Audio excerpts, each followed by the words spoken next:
All righty, welcome back to another episode of Gridiron Guys. I'm your host Luke, with my co-host George. Oh Jesus, that's terrible! Oh my God, just throw me off. You caught us off parade. guard. You caught us off guard. My God, that's a jump scare that I didn't want to see. In Minecraft, of course. Ryan, Hey. you sounded like you were just in a sorority. Hey, try You can zoom out and do a y'all. sorority squad if you want me to. I don't think that's good. I think I'll We are on TikTok. Don't forget that. Harris, Sorority squad isn't bad. and Harris. Hi. I don't know what that was. That You was know, just- with these last two games that we're going to go over with my teams, I'm in hell. We give off the same energy you give off, so it's all your fault. well, you guys decided to say yes to this catastrophe, so that's on you guys. All right, so we are going to break down the week that was in week 11 of college and week 10 of the NFL. But before we do that, the college football rankings came out. I will start from 25 all the way to 1. Cincinnati at 25, South Florida at 24, Tennessee at 23, Pitt at 22, Iowa at 21. Weird. Louisville 20, Virginia 19, Michigan 18, USC 17, Georgia Tech 16, Miami 15, Vanderbilt 14, 13 Utah, 12 BYU, 11 Oklahoma, 10 Texas, 9 Notre Dame, 8 Oregon, 7 Ole Miss, 6 Texas Tech, 5 Georgia, 4 Alabama, 3 Texas A&M, 2 Indiana, and 1 Ohio State. Really, the only changes, and here's the worst part about this. Mhm. Oregon, I believe, should be above Ole Miss. They beat Iowa. Notre Dame shouldn't be in the playoff this year. They played nobody. Well, They they're don't- going to they make the don't deserve playoff it, because, like the independent, they're going to. Notre Dame is always going to get a Mickey Mouse playoff berth. Well, yeah, because why would ridiculous you? at this You point. you don't have to play anybody. You make your own money. Like this is what I say when people are like, "Oh yeah, Marcus Freeman." Yeah, Marcus Freeman doesn't have to leave. Like he'd be dumb Why to would leave. You have a bona fide. You don't have to worry about scheduling. You just have to make sure you don't lose more than 2 games, and you're in the playoff. It's stupid. Also, that's one. We already have a roll tide person in the chat. Oh, really? Yeah. Mm. Interesting. Go That's Tigers. that. Well, not so much this weekend. I really don't have much of an issue besides Ole Miss being at 7 and Oregon being at 8. I love it for Nebraska's sake because they have Iowa, who they will play in 2 weeks or 3 weeks. Michigan, who they lost to, USC, who they lost to. So those are both really good wins or really good losses. I mean, if you want to count that. I think the committee's thought process with Oregon is the fact that they haven't beat a ranked opponent. They beat Iowa. Besides Iowa. But, Yeah. I mean, it's Iowa. Like, It's Iowa. And you know what? Yeah. I love the fact that we can just say it's Iowa. they're a fringe top 25 team at best. Like, You know what surprises me? Georgia Tech being so low. yeah, they should be. Are they Georgia still Tech is undefeated? getting no respect whatsoever in these rankings, in my opinion. I Are they think still Georgia Tech undefeated? with Haynes King, no, they have 1 loss. That's Okay. literally the only reason why they have 1 loss. And it must have been a really bad loss because they lost 48-36 against NC State. That's right. Yes, I guess that's a bad loss. I'm not really sure. great. Oh yeah, it was a bad loss. They're 5-4. Yeah. But I mean, Haynes King threw for 408 yards and had They went out. he had 500 total yards. Yeah. Of offense. That's crazy. He's quietly getting up there for potential, getting in that Heisman conversation. Yeah, we'll talk about the Heisman. So as of right now, the playoff would be the 4 automatic qualifiers. It would be Ohio State, Indiana, Texas A&M, and Alabama. First round games would be South Florida at Georgia, Notre Dame at Oregon, Miami at Texas Tech, and Texas at Ole Miss. That's a pretty decent looking. Texas Tech at Miami. I like it for Miami. Texas Tech. No. It'd be Miami traveling to Lubbock. That would be awesome. I would love that. That'd be wild. Yes, Ryan. I know there's some changes in who gets like. Yes. So the way it shakes out, it would be really okay. So there's 3 or 4 automatic qualifiers. Yes. Right? Mm-hmm. You win. Each conference gets one. Right. Mm-hmm. Big 10, Big 12, ACC, SEC. Correct. And previously, it was they got the buys, correct? Yes, they get the buys, but not anymore. No, they do. No, they get the buys. I thought something changed where it's the top 4 teams of the final standings. Those are the ones that get it. They changed it from last. Yeah, it's not. It's not automatic. So it could be in theory. It could be only 2 conferences. Like it could be the top 2 teams in the SEC and the two teams. So it's going to be like what Ohio State, Indiana, Texas A&M, and Alabama. Yes, that's going to be your 4. So Ohio State and Indiana have to play each other though. They do have to play the Big Ten Conference Championship, and so do possibly either the combination of Georgia, Alabama, or Texas A&M for the SEC championship as well. Honestly, so not, these teams aren't like. Who knows? Like one of these teams are going to have to drop out. I know we're 3v1 against Ryan when it comes to Big Ten versus SEC, but honestly, in terms of like playoff seeding, I think the SEC may be a little bit more exciting because, again, we know Ohio State and Indiana have to play each other for the conference championship, but along with Alabama and Texas A&M, so Georgia may sneak in there as that 4th team potentially. Yeah. Possibly. It just depends on how much it shakes out, to be honest. Because if it stays this way. And it's Alabama, Texas A&M, Ohio State, Indiana. Like, let's say Indiana wins the Big Ten and Alabama wins the SEC. Are you and let's say they're close games, like they're both like 3-point games or 1-point losses. Also, as a committee member, do you penalize the team that lost? Also, Ray's brings up a good point in the comment section. He says Texas A&M has to go through Georgia. Right. So that also is going to. Do they still have to play? So that throws a wrench in things. Georgia? Really? So here's the thing with Indiana, right?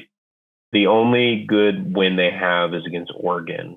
I feel like Ohio State with the Texas win, with Texas being better, they have the better. I think if Indiana loses, they're out of the top 4.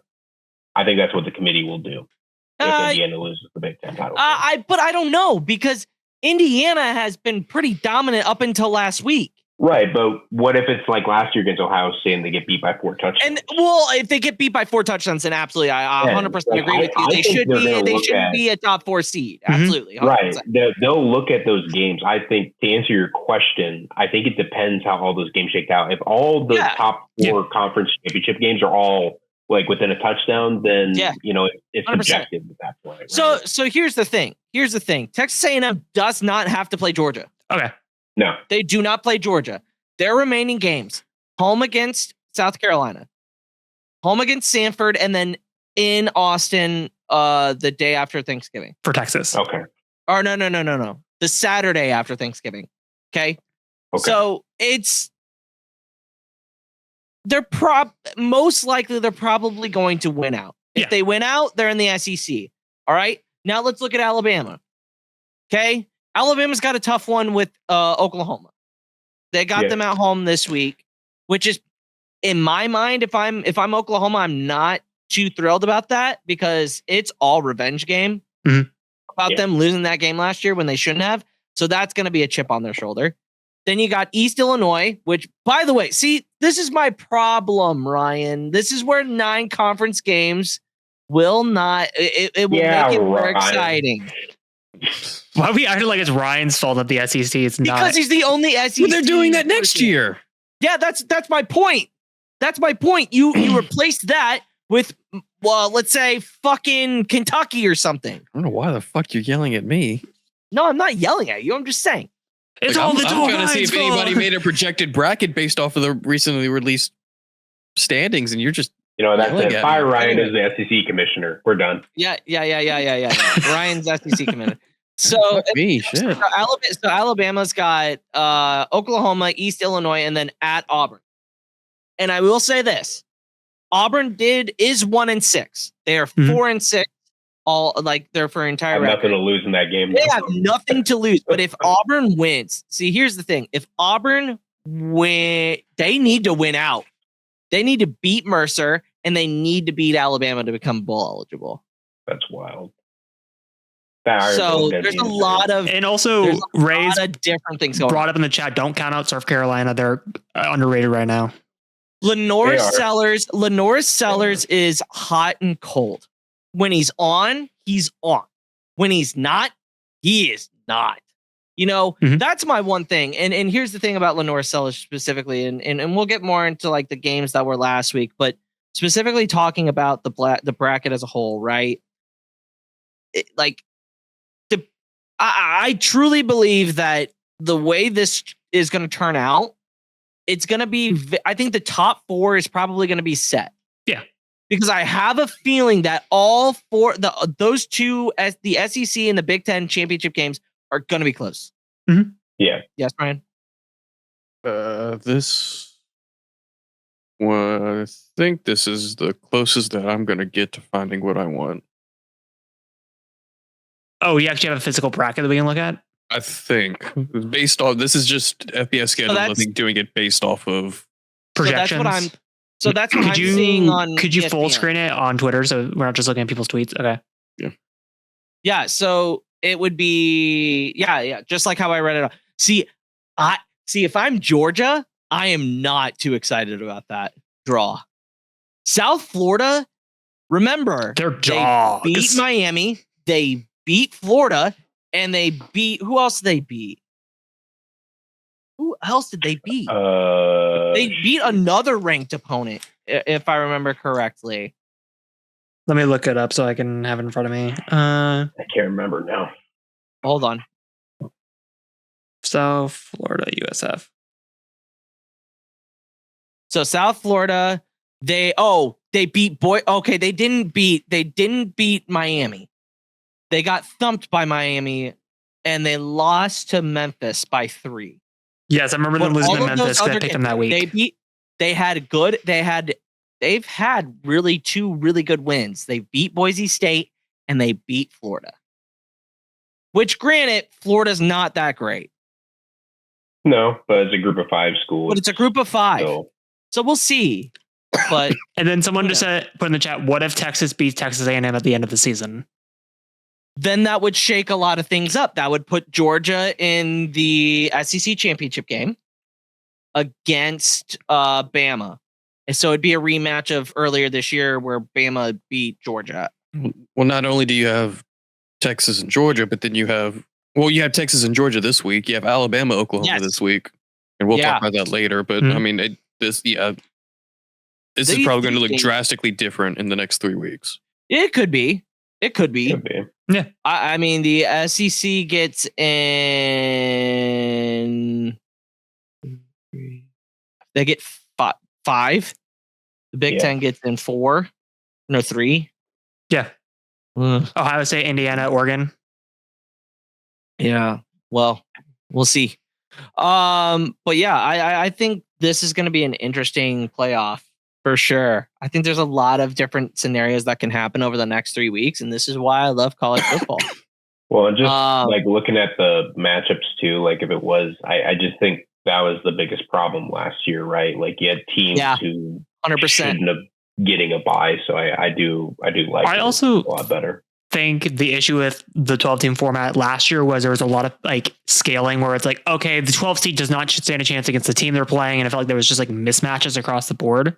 It's kind of like when the NFL introduced the 7th seed the first time and the 6th seed. It's like, oh, these teams have no shot of kind of going all the way. Like you don't see, no offense, sorry to USF fans, like you don't see USFF going all the way to the Natty this year.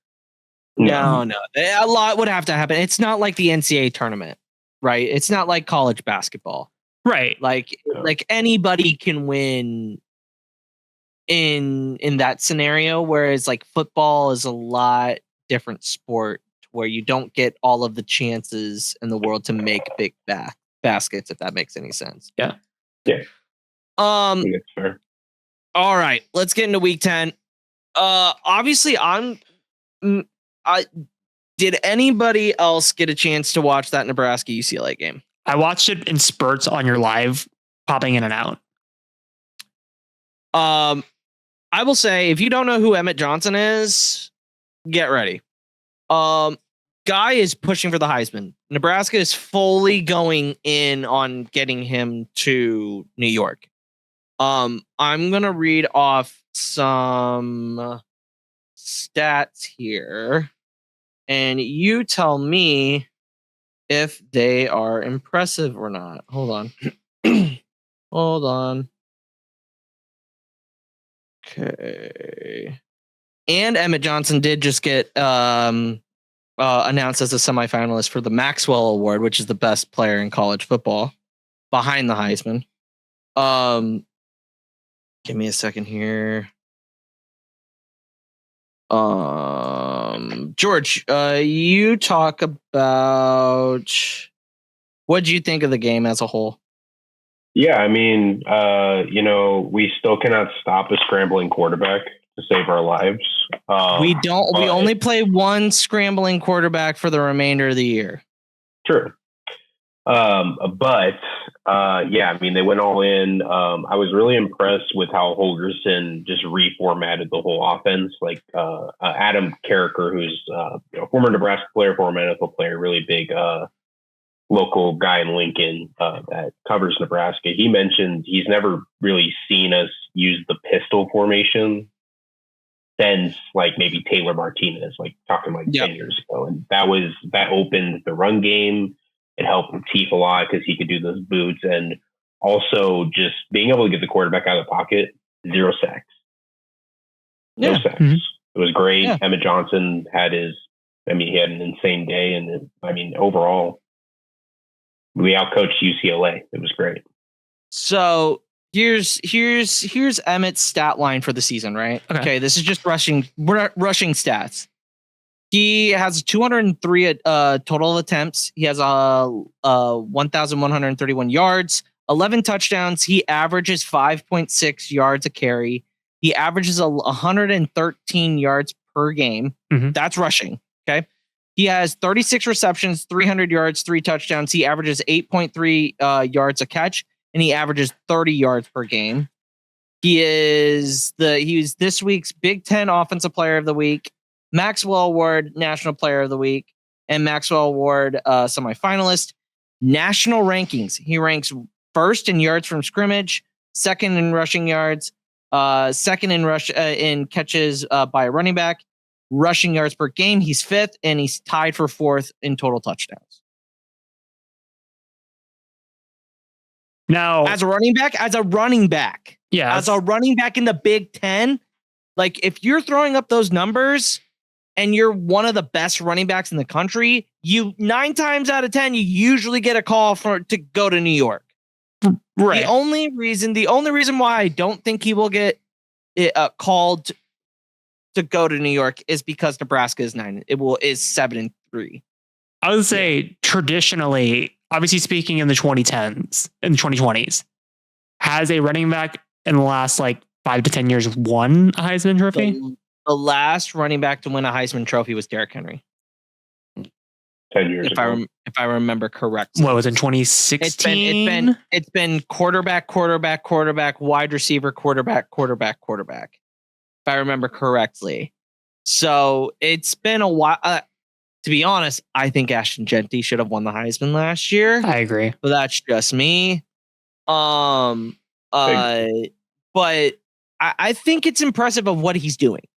He's doing things that a back from Nebraska hasn't done since Amir Abdullah, and that's well over 10 years ago. And he's doing things at a clip that even might surpass Amir Abdullah at the rate he's going. Getting to kind of the whole game as a whole, I agree. We still kind of struggle with the quarterback run. But here's the other thing. Nico ran for almost 85% of their rushing yards. Yeah. That's the difference, is that the running back didn't kill us. If anything, Nico getting out and scrambling was the only thing that they couldn't stop. Literally. And on offense, I think they made it, I think they not dumbed down, they simplified the playbook, right?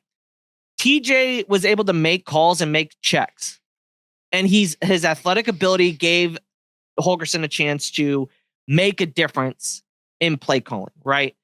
Obviously, Dylan Raiola is a different quarterback than TJ Lateef. He's not as mobile, 100%.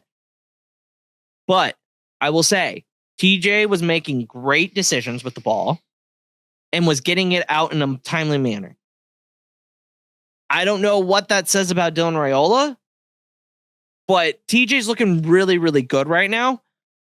My thing is that Husker fans need to pump the brakes. What is there? Is there a QB controversy now? Oh, absolutely. Everybody's just like Will Compton said. I'm not I honestly don't really want to address it until it becomes a narrative, because right now he's played 2 total games, and we're gonna stack that up against Dylan Raiola, who got us to a bowl game last year and had gotten us 6 wins up until. I also wouldn't count the first game because he played for like what, a quarter and a half. Yeah, rougher, give or take. So 1.5 games. Like, does Dylan have some mobility issues? Absolutely. Does that stop him from being a better quarterback? No, because let's be real here. If the Huskers were down by 2 scores, I feel more comfortable with Dylan Raiola trying to get back into it than TJ.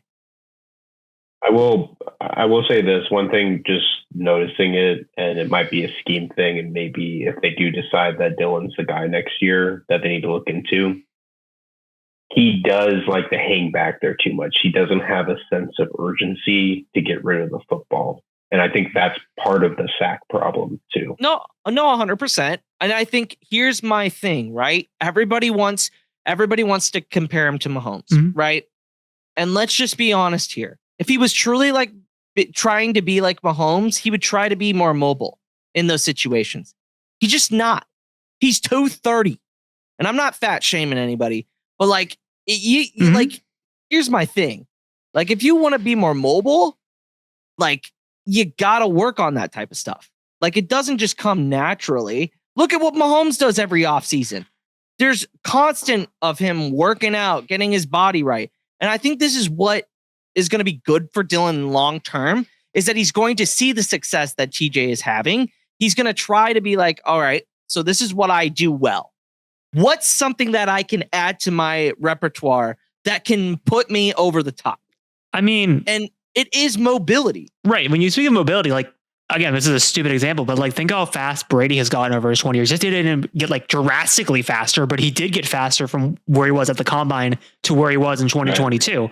So Raiola can get a little bit faster and work on that. It's not going to like be a night and day change, but it should be allowed to get a little bit more dynamics into the offense. And I'm not saying that he has to turn into Usain Bolt or turn into Lamar Jackson. That's not what I'm saying. I'm saying that to be a good quarterback, even in the NFL, you have to have what George said was a little bit of pocket awareness. He lacks at that, but just like the guys that are making millions and millions of dollars and are constantly being compared to Tom Brady, Peyton Manning, now you're seeing the Patrick Mahomes, the Josh Allens, the Lamar Jacksons, the CJ Stroud 2 years ago was up there. You're seeing Caleb Williams do really good things, and we'll get to him. But like, they have pocket presence. They're able to escape and make moves with their legs. And I think that's something that Dylan needs to look at doing. Now, if Dylan is your guy moving forward, which I think will, because I think Rule has too much at stake and too much involved with Dylan, and I think that's rightfully so. He's the first ever 5-star quarterback that Nebraska has ever had. And I think what he said at his press conference on Monday, we can go out and get anybody we want. And I think that's huge for Nebraska. because I think the two glaring parts that they need to get next year, a big offensive lineman and defensive line. Those are your two big parts that they need next year. But no, I was very, very obviously we let them back in the game, but that's just how this team, it's still a really, really young team. And this defense is still trying to get back into it. We're still one of the best pass defenses in the country. We were able to get to Nico when we had to. And I think it's a good game. We have a bye week this week. And then we got Penn State at Penn State. Anything could happen.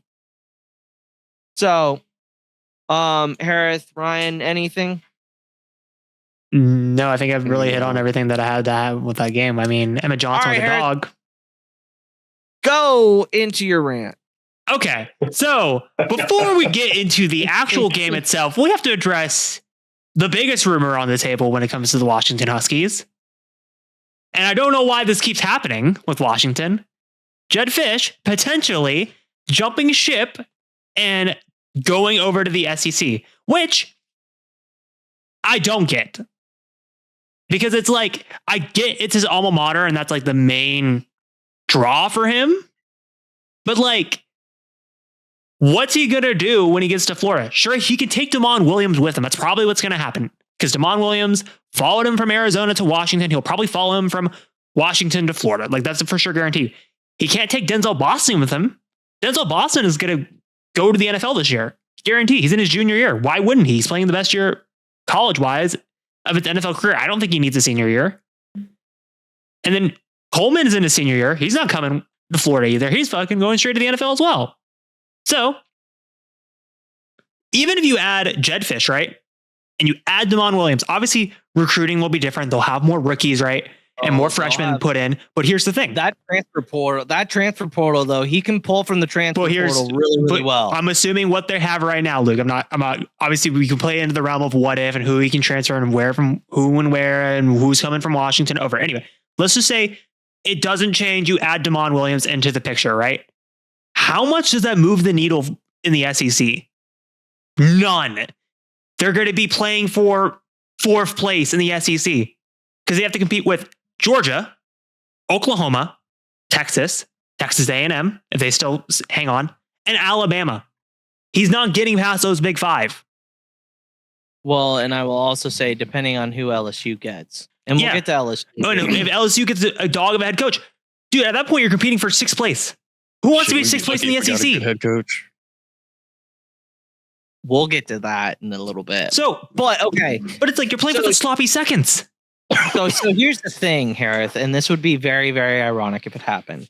Not once, but twice, Washington loses their head football coach to the SEC. That's insane. That's insanity. I don't put it past him because what he's doing at Washington looks really, really good. Because Washington granted, I will say this. Historically, Washington has been pretty good in football, historically speaking. They won the national championship in 1990. And then kind of had some solid teams in the mid 90s, late 90s that kind of fell off. Then the early 2000s, they were pretty good with Jake Locker. 2010s was spotty, but we had our moments. Yes. We had the Vita Vea years and that kind of stuff. Yeah, absolutely. So I don't think Washington is a bad landing spot. Do you subscribe to the rumors that his family doesn't like Seattle? Okay, that I'm not trying to, I'm going to do it. Okay. Let's I'm sorry, I have to do it. I'm not going to do it. I'm going to do it. So, your alma mater is Florida. You're from Florida. And you go and take a job in Seattle, Washington. Politically speaking and geographically speaking, very different places. Oh yeah, very, very, very, very different places. No. I get what you're putting down. I don't have to go any farther than that. I'm putting that out into the universe. Yeah. You don't need to put it out in the universe. So, yeah, I could see that. again, the thing that makes me mad also is like, I don't like it when coaches use their family as a shield to transfer from a job to another. Liam Cohen did the exact same thing with, oh, I'm going to go to a doctor's visit. Oh, I'm going to run off to the Jaguars. Now I'm your head coach. I don't like it when they do it. Just say, like, Florida's my alma mater. I grew up there. I want to be a Florida head coach. I would be like, cool. But like, don't do the sneaky shit of like sneaking it out there into the media and then just putting your hands back, lose the entire locker room in a game that we should have won. Now, talking about the game specifically, it was between this game and the Iowa Oregon game. Like me and Harith had been like texting each other all day, and I was just like in the group chat was just popping off. Like, here's my thing: how do you let Wisconsin, who hadn't won a Big Ten game in a calendar year, come back and just Oh no, trust me, Ryan. I know. Yeah. I'm getting to it. Let me get to it. How do you let a place kicker throw for half of their team yards? Let me get to it. All right, go ahead, Harry. So, on the Wisconsin side of things, how does their medical staff and their coaching staff let their starting QB, who had an Achilles injury last week, play in the game? What did they think was going to happen? Well, he re-ruptured it. You gotta win, dude.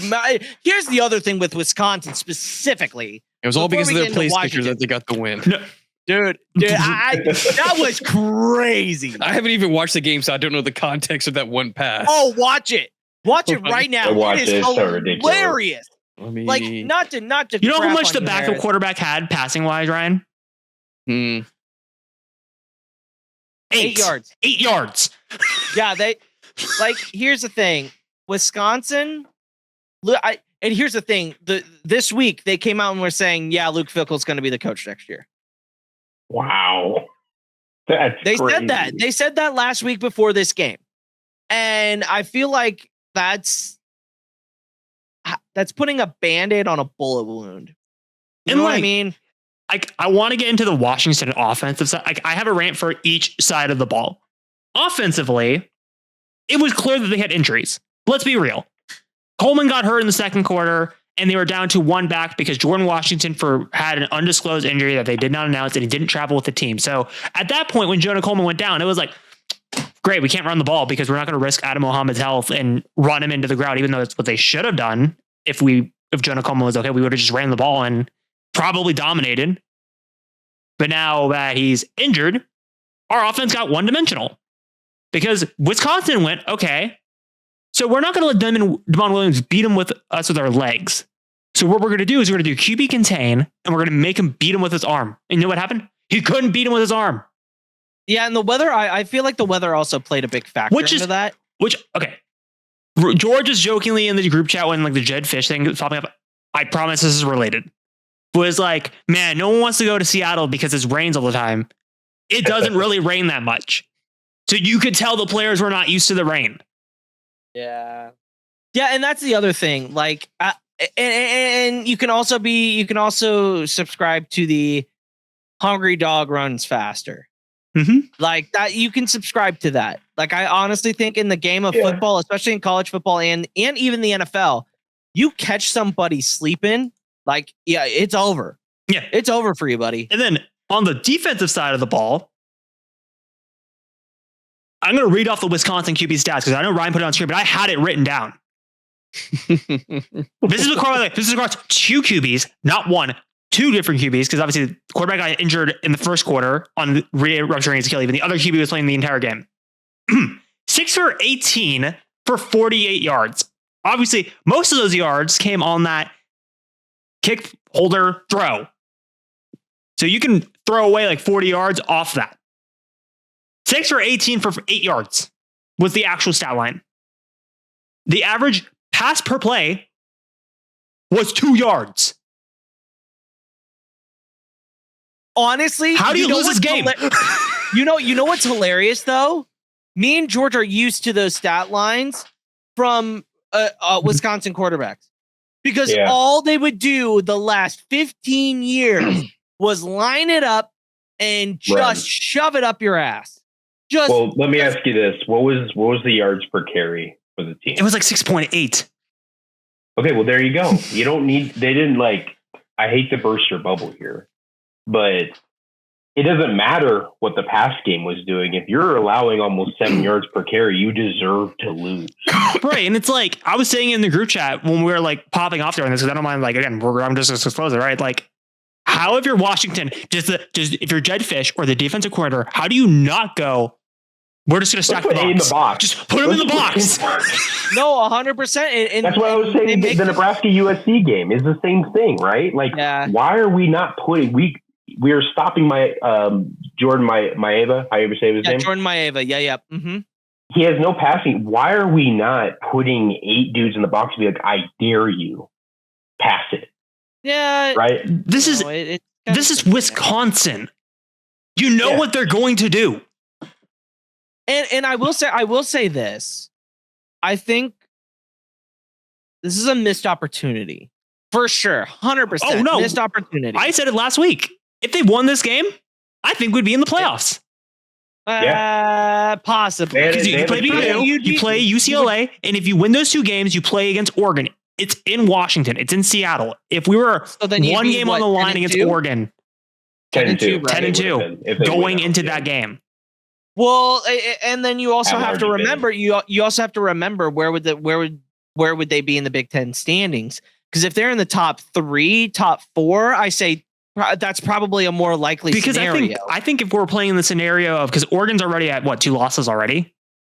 Yes. We would be playing that scenario of we win, we go into the playoffs, and we knock out Oregon out of the picture entirely. That would be a pissed off Washington team. But here's the other thing. Oregon could still lose that game. Oregon does not play well in Washington historically. So who knows? But also, how can we forget the icing on top of the shitty cake with this game? Granny Gross's kick in the middle of the 4th quarter getting blocked, which would have sent this game in overtime. Yeah, that's tough. The salt in the wound. Yeah, that's tough. He kicked it way too low. If you rewatch it, it is just a piss missile right here. Yeah. Like, there was no height, nothing. So, I cannot wait to watch Washington win these next 2 games and then barely miss the playoffs. It's going to be fun. Let's get to the next game. Hey, at least you're going to be watching a bowl game. Yeah. All of us are watching a bowl game. Bowl games are, as a new college fan. We're not quite there yet. Boring. Oh, that's rude. I want to watch the playoffs, man. No, screw you. See, like, here's the thing. No. Let's pull back the curtain a little bit here. College football, I don't care what you say about the playoff. The playoff, yes. Is it electric? Absolutely.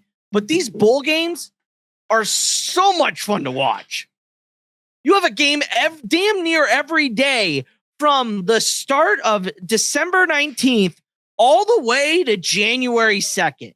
I don't want to watch Washington play in the Tony the Tiger Bowl. Dude, put some respect on the Independence Bowl, damn it. Yeah. Jesus, you don't want to see a Pop-Tart come out and be roasted? Yeah, dude, no, I want to watch it in the playoffs. Well, the Pop-Tart Bowl is more exciting than most of the playoff games. Play better. Depending on which teams make it. Maybe, I don't know, if the coach didn't announce this in a rumor mill, maybe Washington would have locked in, because I did read some players basically saying that Jedfish has basically locked the locker room because of this bullshit rumor mill. Oh, wow. That is kind of tough. That doesn't bode well. I wonder what the odds are for him being the head coach of Florida next year. I'm pounding that money line right now on it. There's a bet. I'm pounding the over. I'm pounding it right now. Well, that's fair. I mean, but Lane Train is still there. I personally think that Lane Train is going to end up going to LSU, which is a great segue to Ryan. Oh, I think it's time for the Nuss Bus experiment to end. Okay, again, and Disney, if you're here, which you're not, but still, figure it out. I'm tired of not being able to watch these games. Figure it out, Grandpa. Well, that's too damn bad. That's too damn bad. Keep digging. Like, shut your mouth. You're losing, like, dude. You're losing $30 million, and you don't want to pay like both of them, like I kind of sympathize with YouTube TV with being like, nah, we're not gonna raise our prices because you want more money. Like with everything that Disney is, never mind. If we go down the Disney rabbit let's hole, do it. They're making with their company right now. We have football to talk about, guys. It's crazy. It's great. It's crazy. Let's just go back to LSU, Ryan. What is going on with the politicians and dude, it's getting out of control down there, man. Like it is crazy. Well, first back to Nussmeier. Just get Van Buren to start for the rest of the season. Get him his snap so he can start prepping for next season. If he's gonna be there, I think if they promise him the starting job, he's staying. See, and everybody, at least the fans, are like, put Van Buren in. I think he has the support of the fans. I think Van Buren stays. Okay. It all depends on who the coach is, and if Lane Train's coming, Van Buren is going to have to really play hard against the guy that they bring in, because they're going to come from the transfer portal. Yeah. I will say with Nussmeier, like, I don't know, like we gave him the benefit of the doubt earlier in the season because of the rumors that he got hurt. NFL. That he got hurt in the offseason, so he was playing with an injury.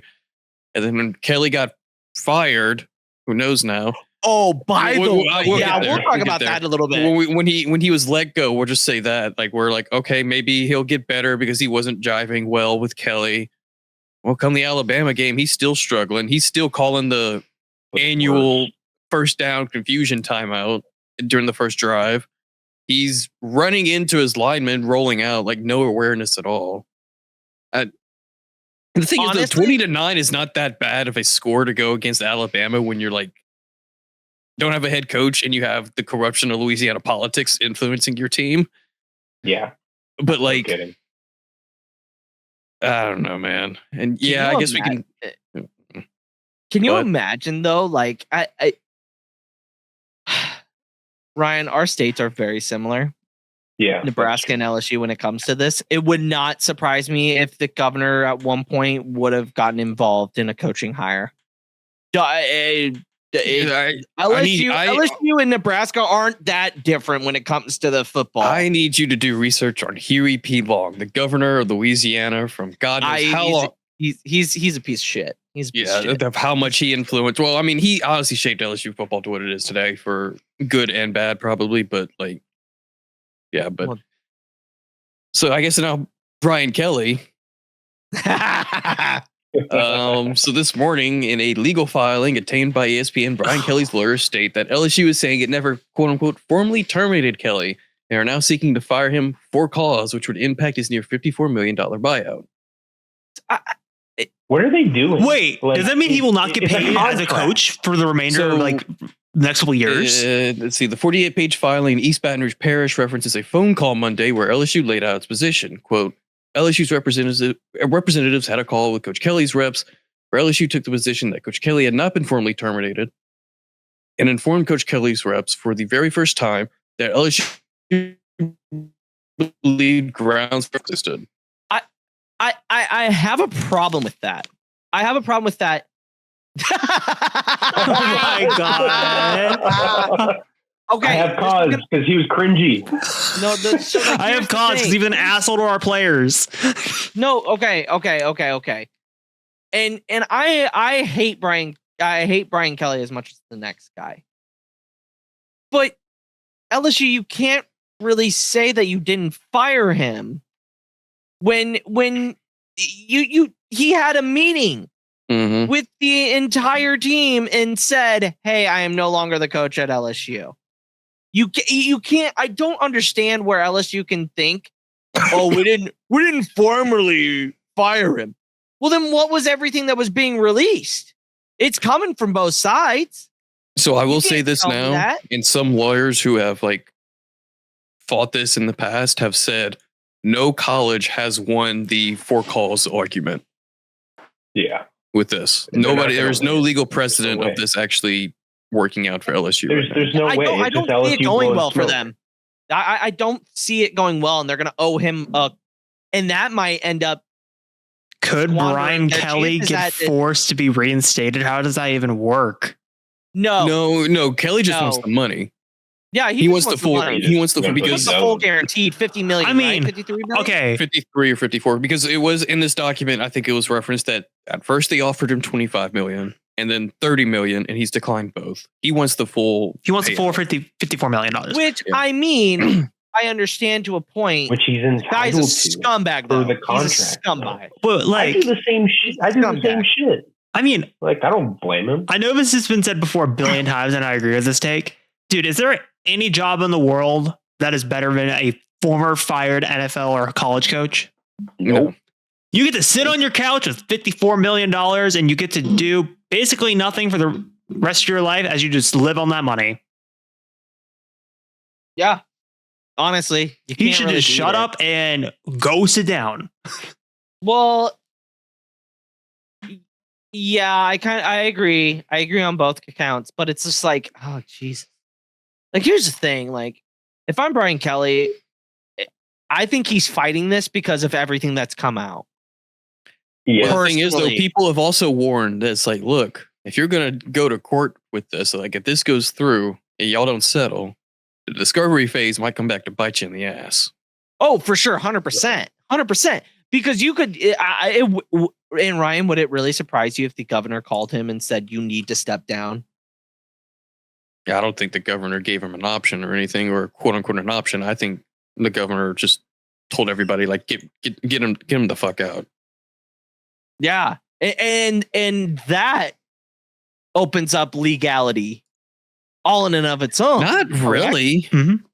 The governor, Yeah. especially in the case that they're not being an acting president, the governor is like the board of supervisors or board of supervisors of LSU and any public college system in Louisiana. Those members are appointed by the governor.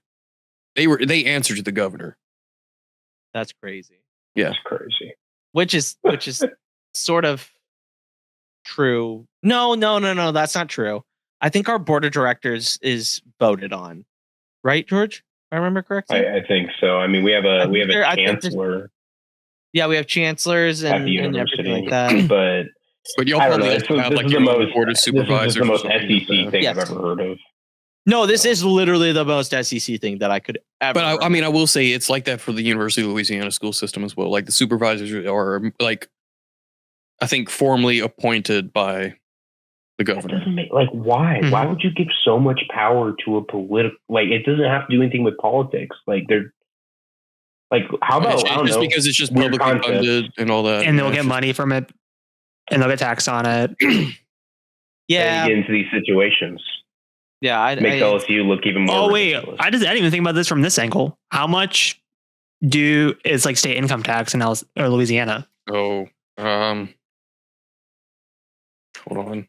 Mm. Because, like, Point. for example, like a coach in Florida gets fired, there is no state income, or a coach in Oregon gets fired, there is no state income tax. Coach Well, in you know what's funny? Louisiana, you get fired, So- and that money may get docked against you, and you may lose that money. It's 3%. So I know So yeah, it's. Oh wow. So Oh, here's the other thing, though, Ryan. Is the coach of LSU technically a state employee? Yeah, technically. I think. Okay, Wow. so think about I that. will, but what I will say, his full salary is not paid by the state. He does Okay. get some of that, like very little, but like the majority of Kelly's came from TAF, Private which is the Tiger donors. Athletic Foundation. Yeah. Yeah. So Okay. Nebraska. So Matt Rule right now is the highest paid employee at the state of Nebraska. I mean, that's how. I mean, yeah, Kelly was the highest paid public employee, probably. Yeah, I know Ogeron was when he was. Yeah. it's insane how much that By definition, just that because means- of but even if it was technically like $1 million a year or whatever, like technically he was. yeah, making a crap ton. I still think Lane Train comes. If I'm gonna be honest, I think that's your best option here. Mhm. Really, truly. And if I'm Lane Train, I want, after looking at the guarantees, I don't think he'll get as much pushback than Brian Kelly did. If you're Lane Kiffin though, with all this, do you think it's worth it? I think Having to so. deal with all the bullshit. Oh, absolutely. I mean, we know it. It's Louisiana. You don't have to recruit anywhere else. You Well, can get all of your talent okay? from the state of Louisiana. What do you think's going to happen first? Lane Kiffin goes to LSU or Jed Fish goes to Florida? Because one of those two things have to happen. Jed Fish goes to Florida because I think that's more smoke. Where there's smoke, there's fire. I think Lane has a lot of different suitors, and I think that he'll draw it out. But what are you showing us? I think this is why I think Jed Fish. You have the alma mater thing, which that is huge, and I just think like the way the end of the season is going for him too. It's just like, all right, well, I'm gonna check out. We're gonna finish the season, and deuces. Well, here's the other thing though, George. Like Scott Frost learned, it's not always greener on the other side. Which was what my Jed Fish rant was about. And you can't, and you have to remember, like going back home isn't always the best decision. No, I don't think it is. That's the thing is with these guys who go back, who have their alma maters interested. I don't think they think of it like that. They're thinking with their heart. Oh, absolutely, 100%. Not logically. So it's almost like Jed Fish's family. You want to just go live in Florida. There you go. Have fun. That's what Scott Frost's wife. Scott Frost's wife had only been seen at maybe one or two football games. In his tenure. Yeah, go live in Orlando. Go to Disneyland, Disney World. Have fun. Go Universal. Have fun. Yeah. She absolutely hated Lincoln. She hated Nebraska. That whole scenario is very, very strange. But what are you showing us? No, I was just showing you. I mean, this isn't the LSU system, but the other school system here in the state. Like the board of supervisors are appointed by the governor. Now, he's only been around for a year, so I don't think he might have appointed one member for UL, but LSU, I don't think he's had the opportunity to appoint. But they still answer to the governor. The board is who approves all the big hires. Like anytime I see like and stuff like that. Yeah, like there's obviously political. Yeah, that's what I'm saying. It's more of like the influence. Like, yes, they're the ones making the decision, but if we're a board at a company and that we report right to the CEO, who's really making the decision? Mm-hmm. Well, it's right. Like it's the influence. It comes right down the line, and it depends though, because it also depends on the company, because most times the CEOs report to the board. Right, but we're talking about Louisiana here. Yeah, I mean that's kind of the case in this situation where the university has their president, they answer to the board of supervisors. Right. Right. Yeah. It'll be interesting either way. I mean, it's going to be a wild offseason, boy. It's going to be a wild rest of the season because I think we're not going to be stopped talking about who is LSU's potential next head coach. And I'm assuming this Brian Kelly saga is not going to end anytime soon, and we're going to still be talking about probably not. Oh, probably. It could be going for years, guys. It could go for years. I mean, look at what happened. Pay him the money. Look at what happened to Pat. Look at what happened to Pat Fitzgerald. He's been out of coaching for 2 years, and he finally won his court case. And that'd been going through deliberation for 3 years. Yeah. Crazy. But speaking of around the nation, Harith and I got to watch the Texas Tech BYU. I may have been in a Discord call sharing it to him. Sorry. So Disney. I was Mickey. Nick. I have other stars, but stop, Mickey. I heard you were pirating my stuff. Oh boy. Oh boy, Harris Productions, you're in trouble. Like, dude, get out of here. Get out of here. Anyway. I and this is I'm in danger. I'm in danger. I'm mascot of a new corporation. Yeah, geez. That's hilarious. I think of on the podcast of a potential that type of situation. I think one of us is more likely in the hot seat than the other person, but I think that person will not be named. No, that's me. It's okay. We can name him. That's all right. I will take the bullet here. I will be the person that stands in front of the podcast while I take the arrows, and then y'all are fine. He's already pirating Fox and Viacom on TikTok, so I mean, we don't have to say the quiet part out loud. Whoever owns PBS now.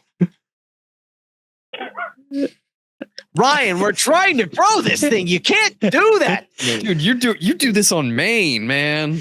On Maine. Everybody does it now. Should we get Luke a secondary account called Luke Streams? Hey, all the kids are doing it. Yeah, all the kids are doing it. 6'7", duh. Anyway, Texas Tech. God damn it! I hate you all suck.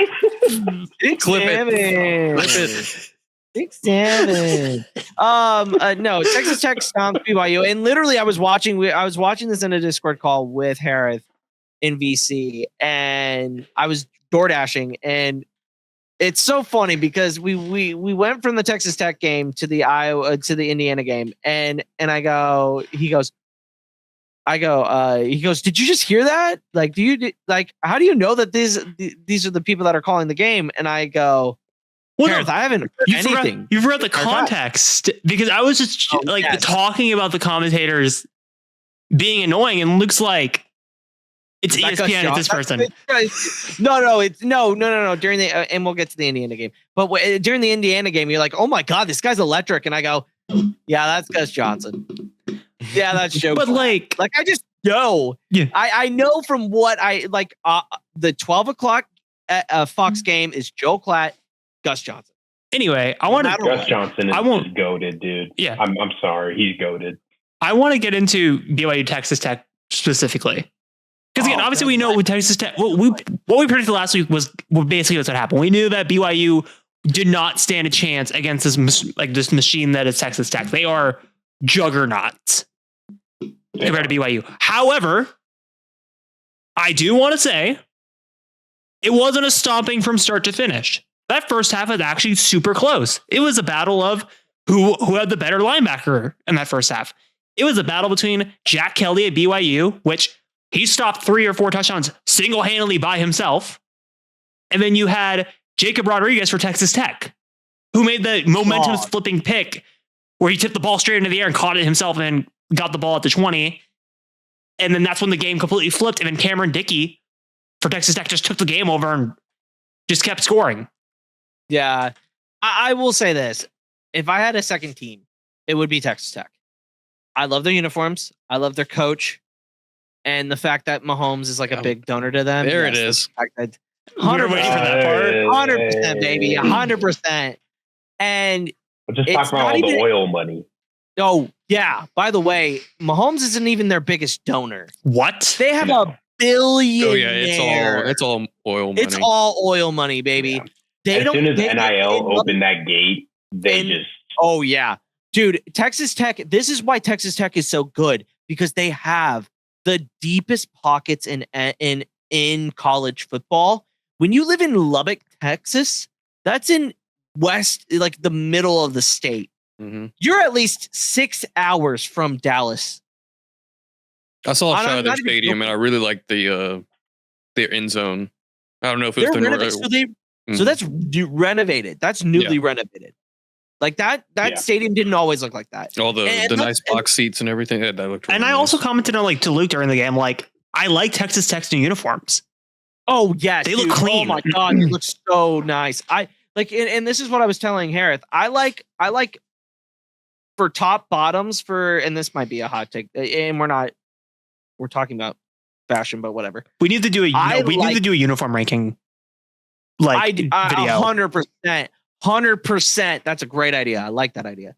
I like Nebraska's All Blacks. Mm-hmm. The one thing that I want them to try to do next year is do the blocked end, but with a matte. Like it's a matted black helmet, black blocked end.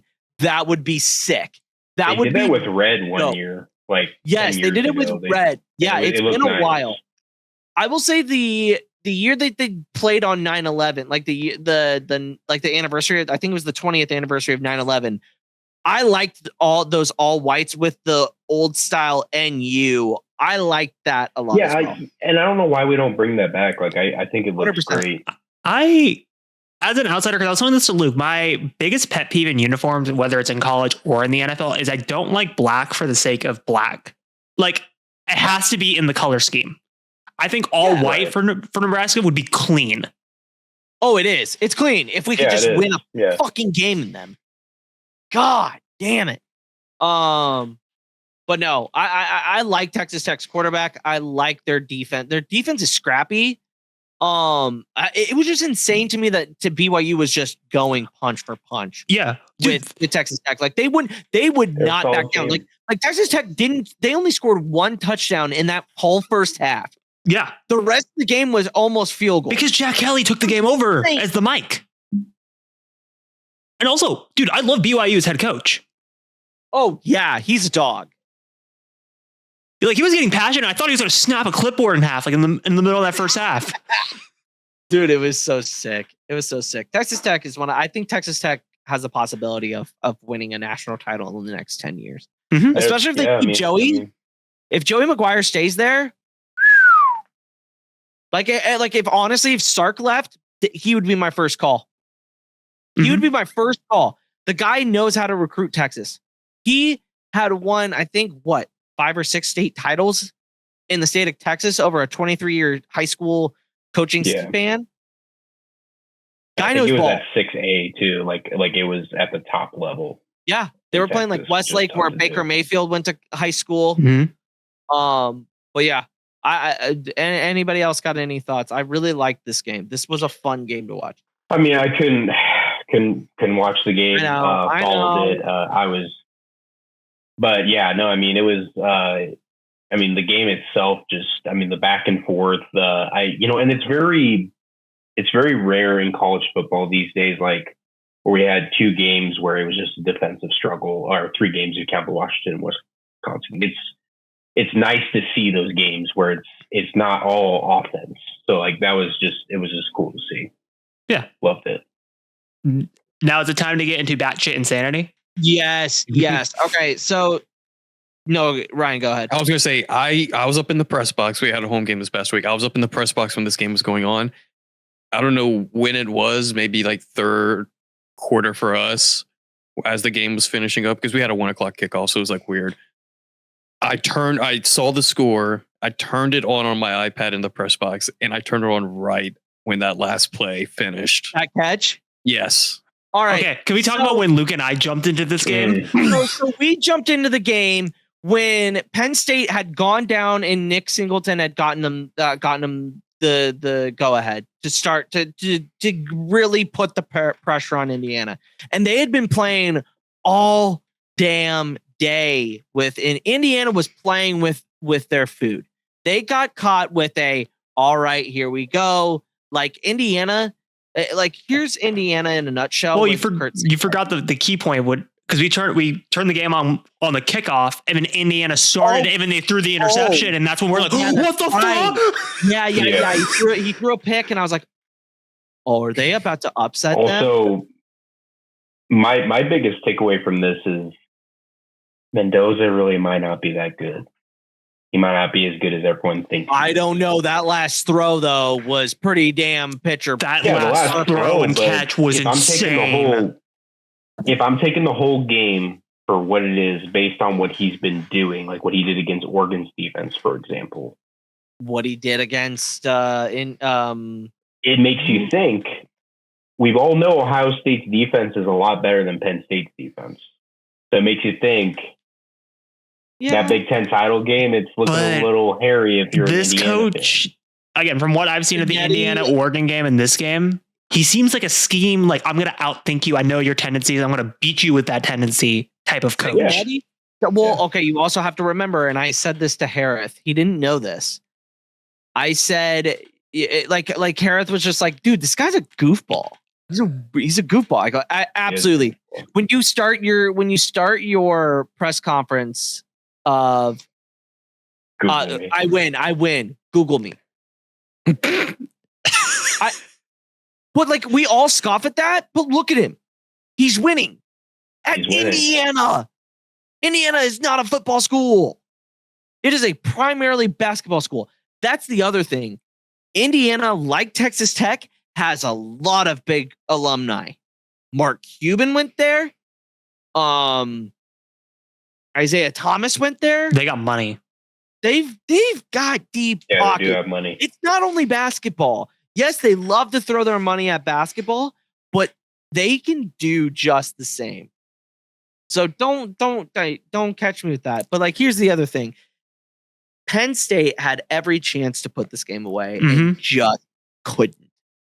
And that's the biggest takeaway out of all of this, is that Penn State is a good program when when it has a coach that is competent.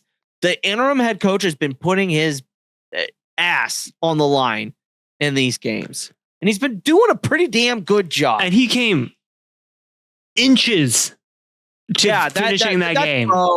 That throw and catch. I said, "Oh God, Harris." I think his right foot went out before he got that left foot down. If he is, I think they said he was a 10.5. Like if he's a 11 size shoe, game's over. Well, yeah. And also the corner on the play could have not played that any differently. He played that perfectly. Perfect. Like here's the thing: you can't blame the cornerback. He literally did, like we were all saying, he literally made the best play that he could in that scenario. He was literally putting his feet on the line where the receiver couldn't get it in. What are you going to do? Like you're in the middle, you're in midair. He's catching a ball. You can't just place your foot.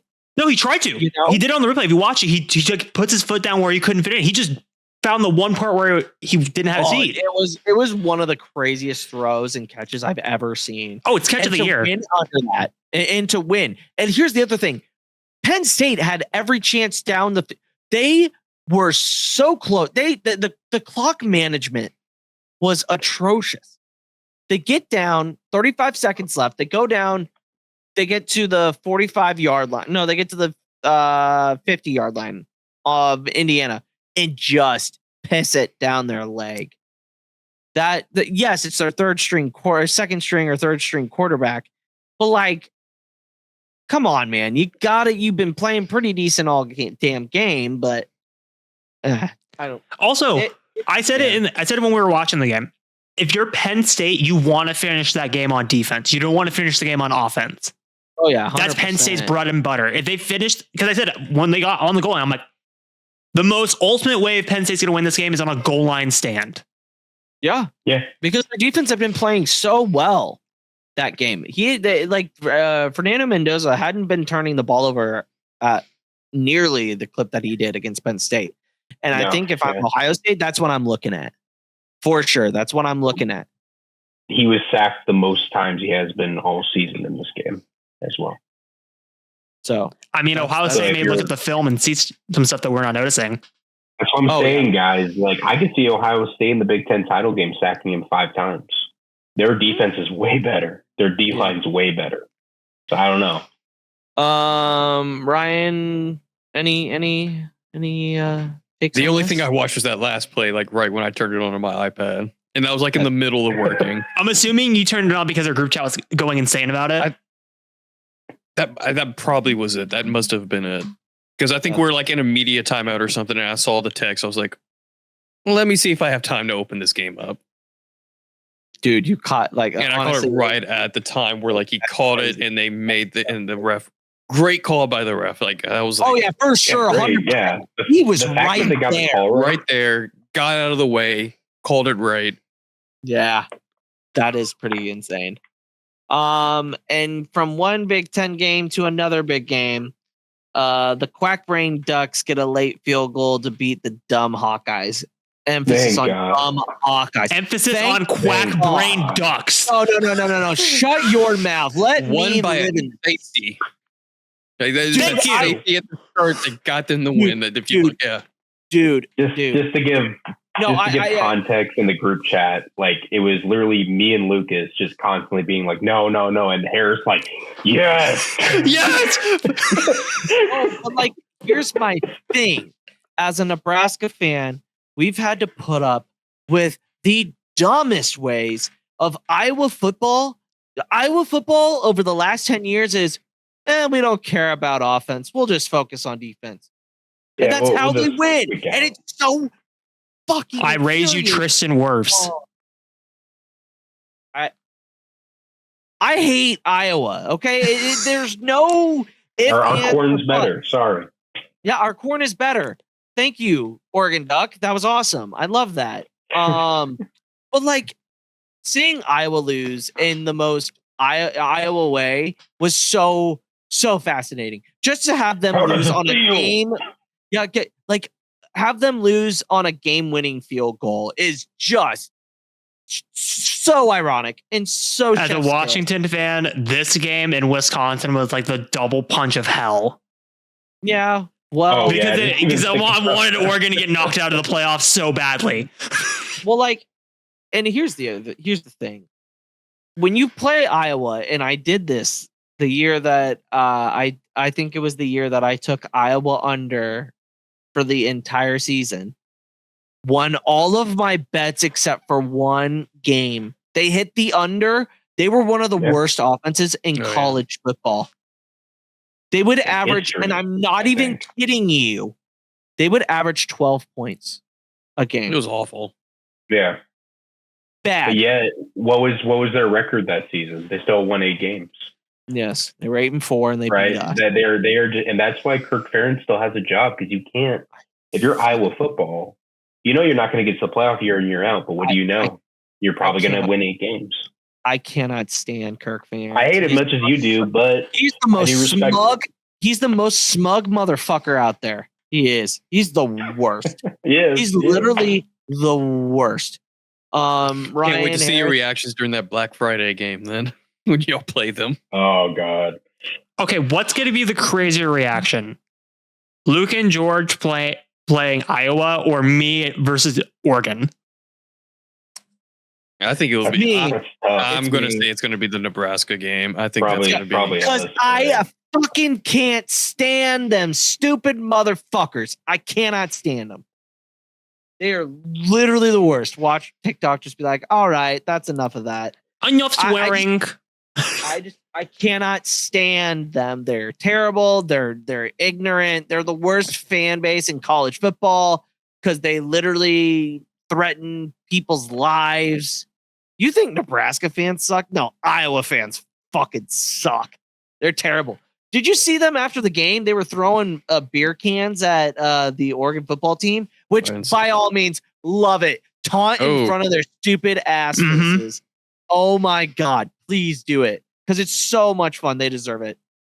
Yeah. Every single year they do it to us. They are one of the most spoiled fan bases in college. Yeah. I would behind. Okay, hold on. Behind Alabama. Alabama for sure. Alabama and Georgia for sure. They're behind them. But they are in the running. No, I agree, because Oregon's been consistently good since 2009. Yeah. Chip Kelly. Mid to late 2000s. At the same time, because they went from Chip Kelly, then they had the Mariota years, and then they had the Bo Nix years, and then now they're here. Yeah.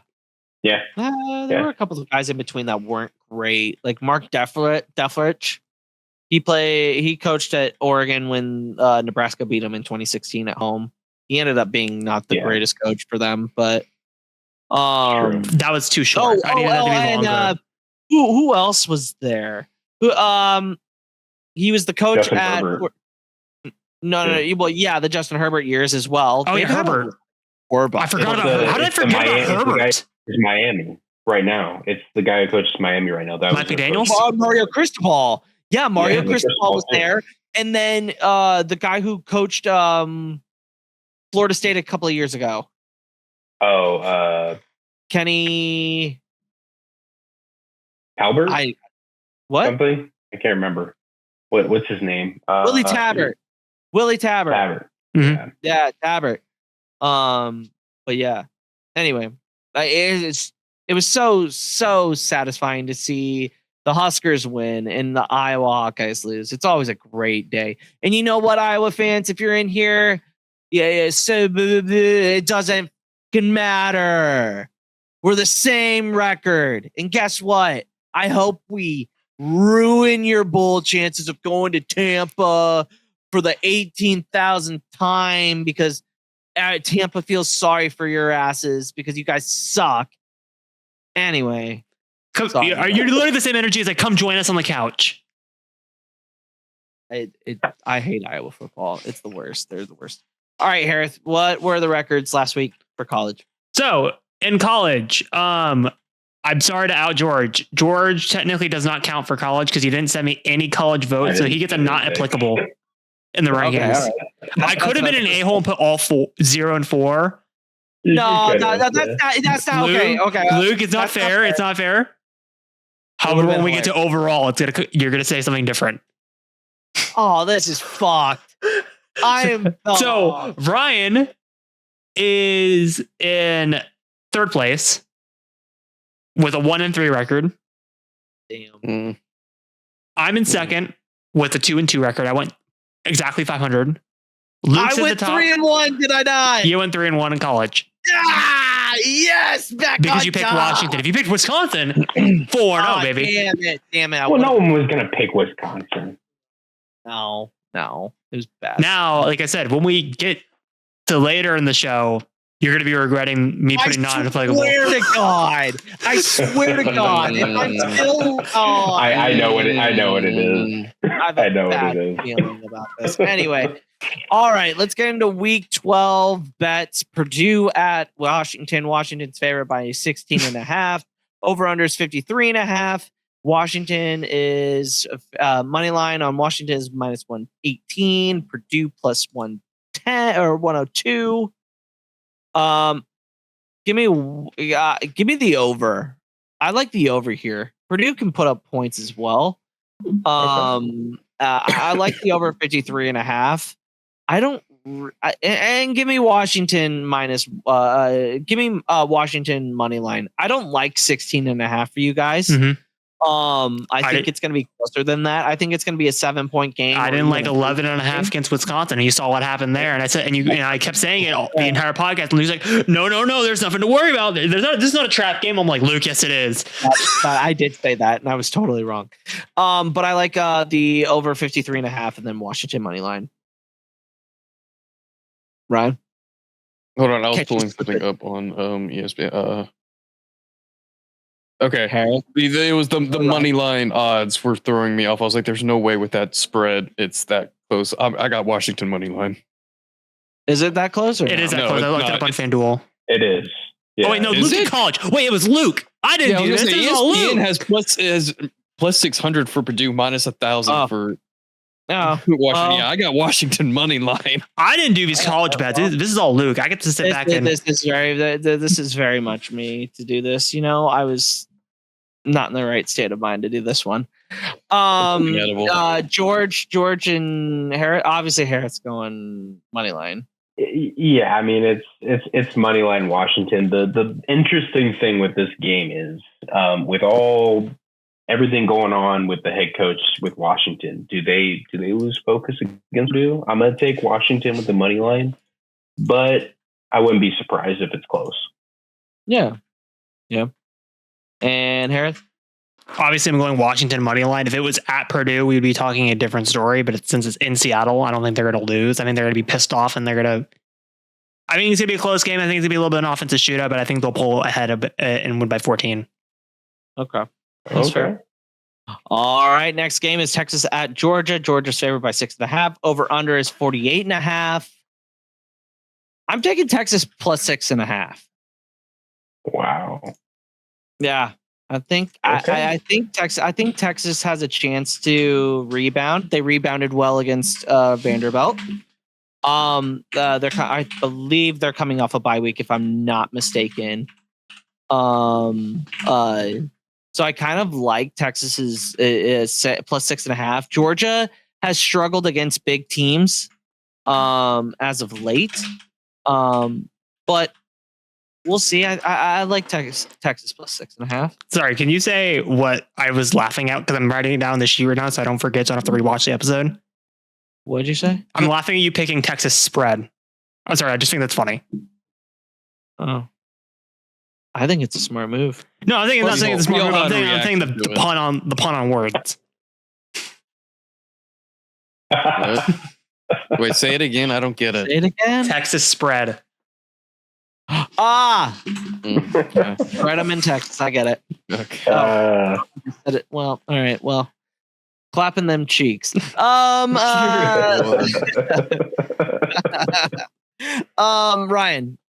I just want to apologize in advance. I have college basketball on the other monitor, Yes! School win it. It's overtime right now, so I was like, so if you see like random reactions, give me. I really want Arch to kind of pull up the upset, but give me Georgia money line. Okay, that's fair. That's fair. Harith? I'm agreeing with Ryan. I'm going Georgia as well. Yeah. Also, Ryan, this is going to be effed up. I pre-typed Georgia before you even said it. I had a feeling you were going that route. Yeah, as much as I want an Arch upset, like that would be nice. I wouldn't be upset if I got that wrong. Yeah, for sure. It does. It makes chaos, as Harith would like to say. He loves it. George. Yeah, I gotta go Georgia money line. I mean, Texas looked good last couple weeks. It's too inconsistent. Yeah, that's fair. That's fair. I love this. I love this. Fuck, sorry. Hey, Luke, can we go into this next game that you're definitely going to love? Oklahoma at Alabama. Oh, sorry. I was looking at a game and a half. Never mind. Oh, we will get to that. Don't you worry. Oklahoma at Alabama. Alabama -6.5. OU +6.5. Over under is 46.5. Hammer Alabama. I think Alabama comes out and beats OU by at least 2 touchdowns. Oh. The way that Ole Miss was able to put the blueprint on how to beat this team, Alabama can do that. Ty Simpson is doing a great job and has been putting the ball in Ryan Williams' hands, which needs to happen. You need to get that guy the ball. He's an electric question factory. Though. Are you going Alabama money line, I'm assuming? I'm going Alabama money line. The 6.5 doesn't really worry me, but I would rather take a money line and not lose by them not covering. So, I'll take Alabama. Yeah. And it's so weird to see. It's honestly so funny, but so weird to see Oklahoma at Alabama as a conference game. Mm-hmm. It's kind of sick. You know what I mean? Former college football playoff matchup. Yeah. Multiple college football playoff matchups. George, your pick? Yeah, I'm even more confident on it at that Bama. I'm taking them -6.5. I think they're going to pump the brakes. I think they might win by 20. Honestly, I would not be shocked. So that would be very, very interesting. Harris. So, man, I love me some John Mateer. He's a little bit of a dog himself. However, I say reluctantly, roll Tide. Give me Bama money line. Oh, why would you say that? Oh God. I don't think we can be friends anymore. I had to deal with that asshole for years. No, I'm saying fake Bama George. I said it last week on LSU Alabama. You know how much I would love for DeBoer to get knocked out of the playoffs? I would love it more than anything else. Ryan, I have to go straight and I have to be obvious. Fair. Ryan, it's fine. It's cool. It's all right. Ryan, I'm gonna send you the stream so that you can cut you can make content out of your face. That would be hilarious. And put it and make it a video and just do it as you reacting to that fast game. Well, only if we win though. Who you got? Alabama, Oklahoma? Yeah, give me Alabama money line. It is funny how we're like so confident with Alabama winning these games after the first game of the season just being. Yeah, we thought it'd be. I know. Short memory. Yeah. It goes to show you the difference between it's not how you start, it's how you finish, boys. Yep. In all facets of life. Thanks, Coach. Now, I did speak too early. Now we're here to the dumpster fire. Yes. I went USC -6.5, over under 49.5. Fuck the Hawkeyes. I cannot stress this enough. Fuck the Hawkeyes. I don't care. I hope you guys lose by a fucking zillion. I cannot stand this team. I really like USC, and I don't care. Give me USC money line. I do not care about this game. I hope they shit pump them. They probably won't. What? Nothing. I'm looking. What are you looking at? I'm looking. What does that mean? What, shit pumping? Yeah, what does that mean? Like they What do you beat the mean? brakes off of them. Shit pump. I've never heard. I've That never must heard be of that that either. must be a Nebraska thing. I've never heard You guys that. have It's not, never it's a heard of Luke shit thing. pumping? No. No. Oh well, all right, whatever. I guess I'm just so weird. Okay, I think USC wins. No, I don't want to take a -6.5 because I can't do that. I'm taking USC Money Montessori. line or money line. Yes, okay, all right. Ryan, Give me USC money line. short and sweet. Love No it. analysis. No reason. George, As disgusting as this makes me feel, I'm actually. I taking swear to God, you money fucking line. bitch. You stupid son of a bitch. Because this is why. This is why. In the past, in these kind of games, they have been able to stop these kind of offenses. And They have. honestly, USC's quarterback, I mean, look what Nebraska did to him. Iowa's got a much better defense. But it is at home. And Lincoln Riley teams have played historically better at home than they have on the road. I understand that. I'm just saying I'm going out on a limb. They'll be able to keep. All the right, offense in George, it's check. okay to be wrong, honey. It's okay. Listen, sweetheart. Listen, where's my pen? Whoa! You haven't deserved the sweetheart. Don't you dare. But yeah, Iowa money line, please. Thank you. All right. Harris, Now I feel I good. don't know how this will be technically counted in the record.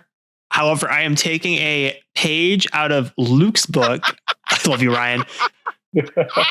I looked at Iowa scores and I looked at USC scores. I was looking at who they played, who they beat, just to kind of give me like an inkling to who I should pick. However, I decided to go a different route than I usually go. I'm taking the under here. Oh, abs. See, there you go. Yeah. see. After hearing my analysis of a 5-year stretch where Look at their scores. hit They're nothing all but low unders. scoring games except for like one. They are Except for the Minnesota because game, which Minnesota doesn't count. Sorry, Nebraska fans. No. It's fair. because it's Iowa. They always keep it close. Why I'm going money line. How does that work in a record book? Like, because I technically didn't pick a team. I just went under. That's fair. If they hit the under, If if you they hit hit the the under, under, then if you you get the win. If you don't, if it hits the over, then you lose. It's a loss. That's how you count it. Yeah, like I decided to just go that route because I was like, they like to play low scoring games. I'm picking the under. Why wouldn't That's I? not a bad idea. Add that to my card. Add that to my card, please. Add that to my card. What you Yeah, you flipping you from gonna- USC to under? No, I want the under with my USC pick. I want Okay, the- I want okay. the- Podcast council, how do we count this? We don't count that. Wait, well, what's the pick? He went USC, but he wants to add the under on top Okay, of it. how I went about- straight under. How about I this? want to add that to my card. I don't understand how why about there's this? such a point of contention But here. if You want it, Iowa like, in wins parentheses, like an and you get asterisk the or under, something? how does that win? How does that count? Okay, What? this What'd is you what say? I'm gonna propose this. If Iowa wins in the under hits, how does that work It on a cancels record? itself out. It cancels Half a itself win. out. Half a win. If that happens. I don't want halves. I don't want halves. I don't want Give him a halves in tie. this. Give him a tie. Yeah, a tie. No, it's like a push. Yeah. It's like a push. Okay. Fine. Push. Fine. Yeah, I'm okay I with wasn't that. being serious, but all right. I Taking the consent. under. I'll Taking give the a under little, is fine. That's a but very I good don't want this to be point. like the I love it. Packers later in the playoffs where it just comes back and haunts us and Luke wins because of this great. tie. It's gonna be great. It's gonna be awesome. I want just I USC love straight it. up and we don't count the under. He's got to commit. Don't be a baby. No, No, because I don't want commit. Luke winning on a tie. This is some BS. Fine, I'll take the under with you then. Let's go. God. Jeez, all right. All right, anyway. We don't do ties in football. This is not the NFL. Ryan, you shoot that. Oh, how's that not a foul? Oh, this is gonna be great content later. Oh God, I just want to win in basketball. Oh my God. Because he can't win at football. Anyway. Oh, How is that not a foul? As a Washington sports fan, I cannot relate to your struggle with basketball. Anyway, around the league, week 10 of the NFL. Honestly, George, you're finally here to talk about a Bears win instead of a Bears loss. So I'm just going to give the floor to you. He's here to talk about the insanity that has been the Bears the last 3 weeks. The Bears. The Bears. Bears. Bears. I still don't have hope. I like we were talking about it in the group chat today, and I think was it Harris who posted the NFC North standings because we're tied for first now. No, you posted the NFC North standing. I posted the playoff picture. Oh, yeah. That's right. And then I was like, oh, I just can't believe it. And you were like, what hope? I'm like, I don't know what that is. Dude, honestly, and they're fighters, man. They fight. They do. They do. And Caleb Williams has really impressed me this year. He's done a lot of good over bad, in my honest It's opinion. almost like... All right, well, what happened? Did they lose overtime? Off of a bullshit call? Yeah, a no call. Louisiana losing a game on a no call? Where have I heard that before? Yeah, we lost 87-83. We're 0-3 in basketball. We'll get a win on Friday, but it's a cupcake game. And when you say it's a cupcake game with a school like us, that's really a cupcake game. Yeah, that's fair. It's not even going to count. Anyway, I was going to say before Ryan went into Louisiana losing a game. Oh, come on, sourpuss. Don't be like that. Come on, Ryan. I was going to... Baby, you'll win. The Saints won. We will get into that later. Yeah. We'll get into that later. There's good times coming your way. You'll get lane train and you'll be a happy little anyway, I want to focus on the Bears because look, Ben Johnson has proven me wrong. I said to Luke earlier this season, I thought Ben Johnson wasn't going to move the needle that much. Do you remember me saying that to you? Yeah, I do. I've liked Ben Johnson ever since like the last 3 years of the Lions. Like that offense was fucking exciting to watch, and I think you needed something like that for the Bears because they have Caleb Williams, who is the number 1 pick, who was athletic, who is crazy good in college. Granted, could never win the big game. Mm-hmm. But like he's gonna end up having a better NFL career than college. 100%, in my personal opinion. I think if they're the way that they're building around him, I think is very, very. What am I looking at? Oh, that's so nice. Can you move the cat up, and so I'm not staring at that? Move the image up. Thank you. Whoa, that works too. Whoa. I don't want to be staring at that, Ryan. Whoa, get that off. Oh man. That's rough. Anyway, TikTok probably don't like that. Oh, yeah. Hey, yo. Open your eyes. You guys got Brian Daboll fired, and I think that's absolutely okay. Can we talk about that more than the actual game? Because what the? So funny enough, you would bring this up. My brother-in-law texted me, and it was the picture of the breaking news with Brian Daboll, and he said, okay, hear me out. And I said, I don't know how he would work with Andy Reid. Like Brian Daboll, to me, seems like a no nonsense. Like we know where he's going, guys. Why is this even a discussion? This is insane. just ignore Ryan. He's just coping. Let him cope. All right, fine, whatever. Go ahead. Okay. My argument was going to be, we know where he's going potentially. There's 2 spots. He's either going to Buffalo and he's going to replace Joe Brady, which is where Buffalo would rather have Brian Daboll than Joe Brady, or he's running back to college next year. Joe Brady to LSU would be pretty sick, and that would be, I could see that happening. Because why, if you're DePaul, like why wouldn't you want to be going back to Josh Allen? Yeah, that's pretty sick. That is a pretty sick job to have, actually. The thing that I don't understand from the Giants' point of view, now let's get into the Giants' point of view, not DePaul. Why would you keep the GM over Brian DePaul? If I had a choice between, I don't know. Between these two, because it's not his fault. No, it's not. Because the New York Football Giants are the worst run organization of all time, hands down. How do you look? No, wait, hold on. The Jets, New York Jets exist. Never mind. and the Cleveland Browns. The Cleveland No, Browns. stop. Yeah. What am I talking about? Anyway, they're in the top How 3. many quarterbacks does the Cleveland Browns have? How many? Who's on their roster right now, Luke? A lot. It's not a starting QB, but it's still on their roster. Yeah, we're not getting into that. But anyway, my point was going to be, how do you let the GM pick the next head coach? Has he not proven to you that he's not the guy? I don't know. Maybe when Saquon Barkley won the Super Bowl last year, should have been the inclination that they needed to fire the GM. Just crazy idea. Because every single pick that's hit is in the first round, and it's stupid obvious.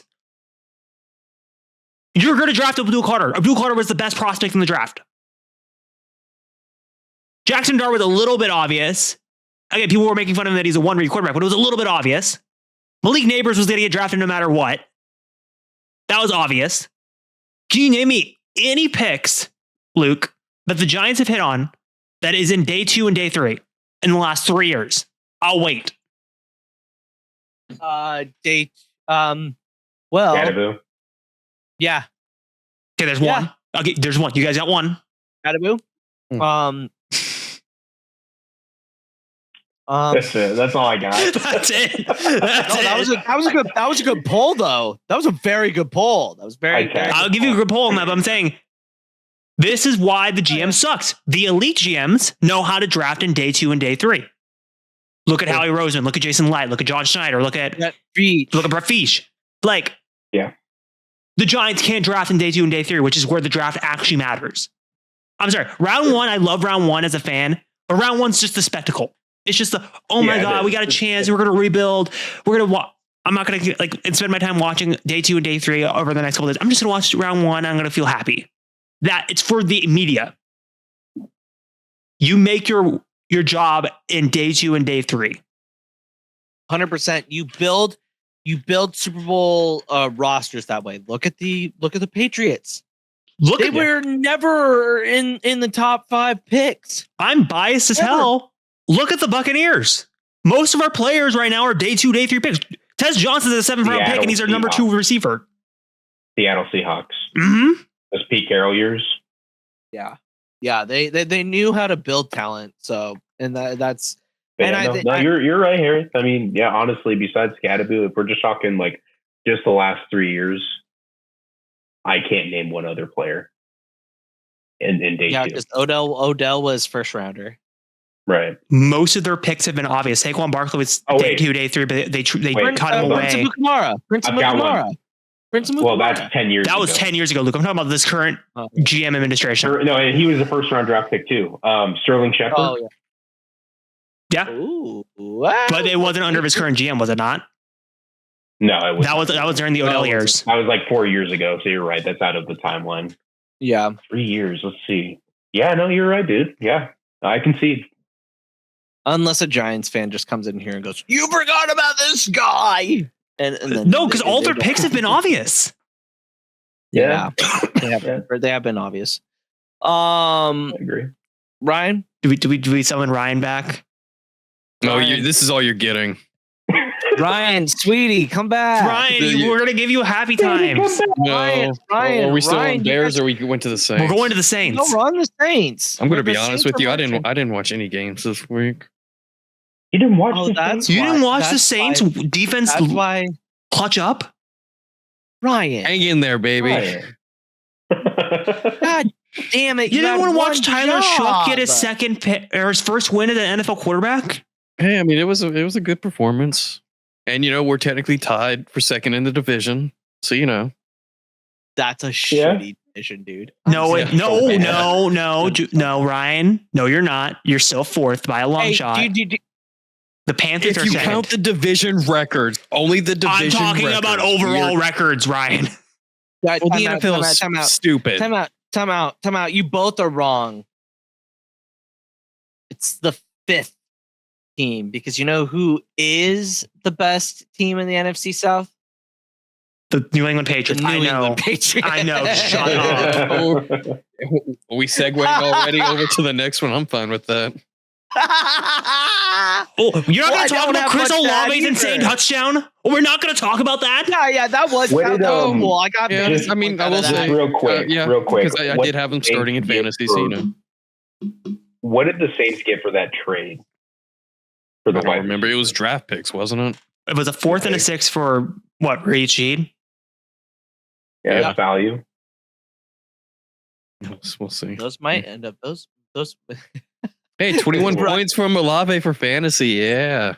Yeah. No, Olave had an insane touchdown on the sidelines where he made a contested catch and stayed in bounds and ran in for a score. We will get into my fantasy rant. Actually, it's funny enough that you bring that up. Don't worry, guys. Jonathan Taylor. Did you take the Panthers defense and special teams? No, you know what I was bitching about last night. Oh no, we're getting that in around the league after this. We're getting into Bucks. We're getting into Bucks Patriots. Go talk about Bucks Patriots. Oh my god, I want to. This is the most typical Bulls loss I've ever seen in my life. Well, here's my thing. Oh my god. The real Brady team won the Brady Bowl. Oh, Jesus Christ. I will say this, Harris. Mm-hmm. This is where I start my rant. No, I need my rant. I have a full. All right, go ahead. Go Bucks rant first, and then you can go on your fantasy rant later. Okay. No. All right. No, not yeah. What has been these last 3 weeks been for the Buccaneers? Injuries on offense. We looked so good in the first quarter on that first drive when we drove down and Emeka Buka got that awesome touchdown where he juked their third string corner out of the way and ran in for the score. And then I was like, oh my God, Baker's going to finally have time. He's going to be finally able to throw, even though he's still at 50%, by the way, which, by the way, I got confirmed today. I put it in the group chat that Bull said Baker has been at 50% the last 3 weeks, which, if you've been watching these games at all, should come as not even a surprise to anybody. But anyway, and then the kickoff extra point happened, and I'm like, okay. And then CBS broke me the worst news possible. Ben Bredesen, our starting left guard, is out for the game with a hamstring injury. I'm like, can I just have one game where our starters don't get hurt? One game. NFL gods, I want one game. Give me one game. Because it's been every single game. And, it gets worse for our offensive line because our best performing offensive lineman for the last 5 years, and arguably one of the best offensive linemen in the entire National Football League, had his worst game of his career. Tristan Wirfs were getting beat badly the entire game. He gave up like 3 or 4 sacks where you're just like, how do you get beat? How? Oh my God. And then don't get me started on Sterling Shepard. Oh, I haven't forgot about you, Sterling Shepard, since you mentioned him earlier. One of the worst unnecessary pass interference calls I've ever seen in my life. The Cade Otton 4th down catch where he caught the ball and he was running upfield and that would have caused us to win the game. And he runs into the corner unnecessarily and causes pass interference. Dude, Cade Otton was already open. He already beat him by 2 or 3 yards before Sterling Shepard hit him. Why? Why would you hit him? That would have flipped the entire game. What are you doing? Yeah. Okay, then we're getting into defense. And I need to get my defensive rank going. Because our main identity since Bowles has been our defensive coordinator and our head coach is our ability to stop the run. In the Lions game and this game, we've been destroyed on the run. Detroit exposed that if you just run between the B and C gap, you double team Vita Vea and you double team whoever is on the right side. So usually it's like Yaya Diaby or Anthony Nelson, because Hassan Reddick has been out the last couple weeks. You double those 2 people and you just shoot between the gap. Guaranteed touchdown every single time. Yeah. I'm so tired of this Bulls team because it's been the same shit the last 3 years. You know what? I was going to make the meme and I don't have it ready because, again, I ran out of time and I needed to get in this call. Look, let me run you through the cycle of being a Buccaneers fan under Todd Bowles as the head coach. the first half of the season, the first like September and October, they flux their muscles and you're like, oh my God, this looks like a Super Bowl team. Tampa's coming back. This is the first time since 2020 and 2021 they actually are contenders again. Then mid-October, we get a setback. In 2022, it was Brady and his divorce and all that bullshit. In 2023, we didn't really have a setback that much. That one was kind of a miss, but we still that part of the cycle was missed. And then there we go. This is where I said Mike Evans in Detroit, week 7. Chris Godwin in Tampa against Baltimore. Ryan. Let me finish this rant. Just zoom in the violin. Zoom in the violin.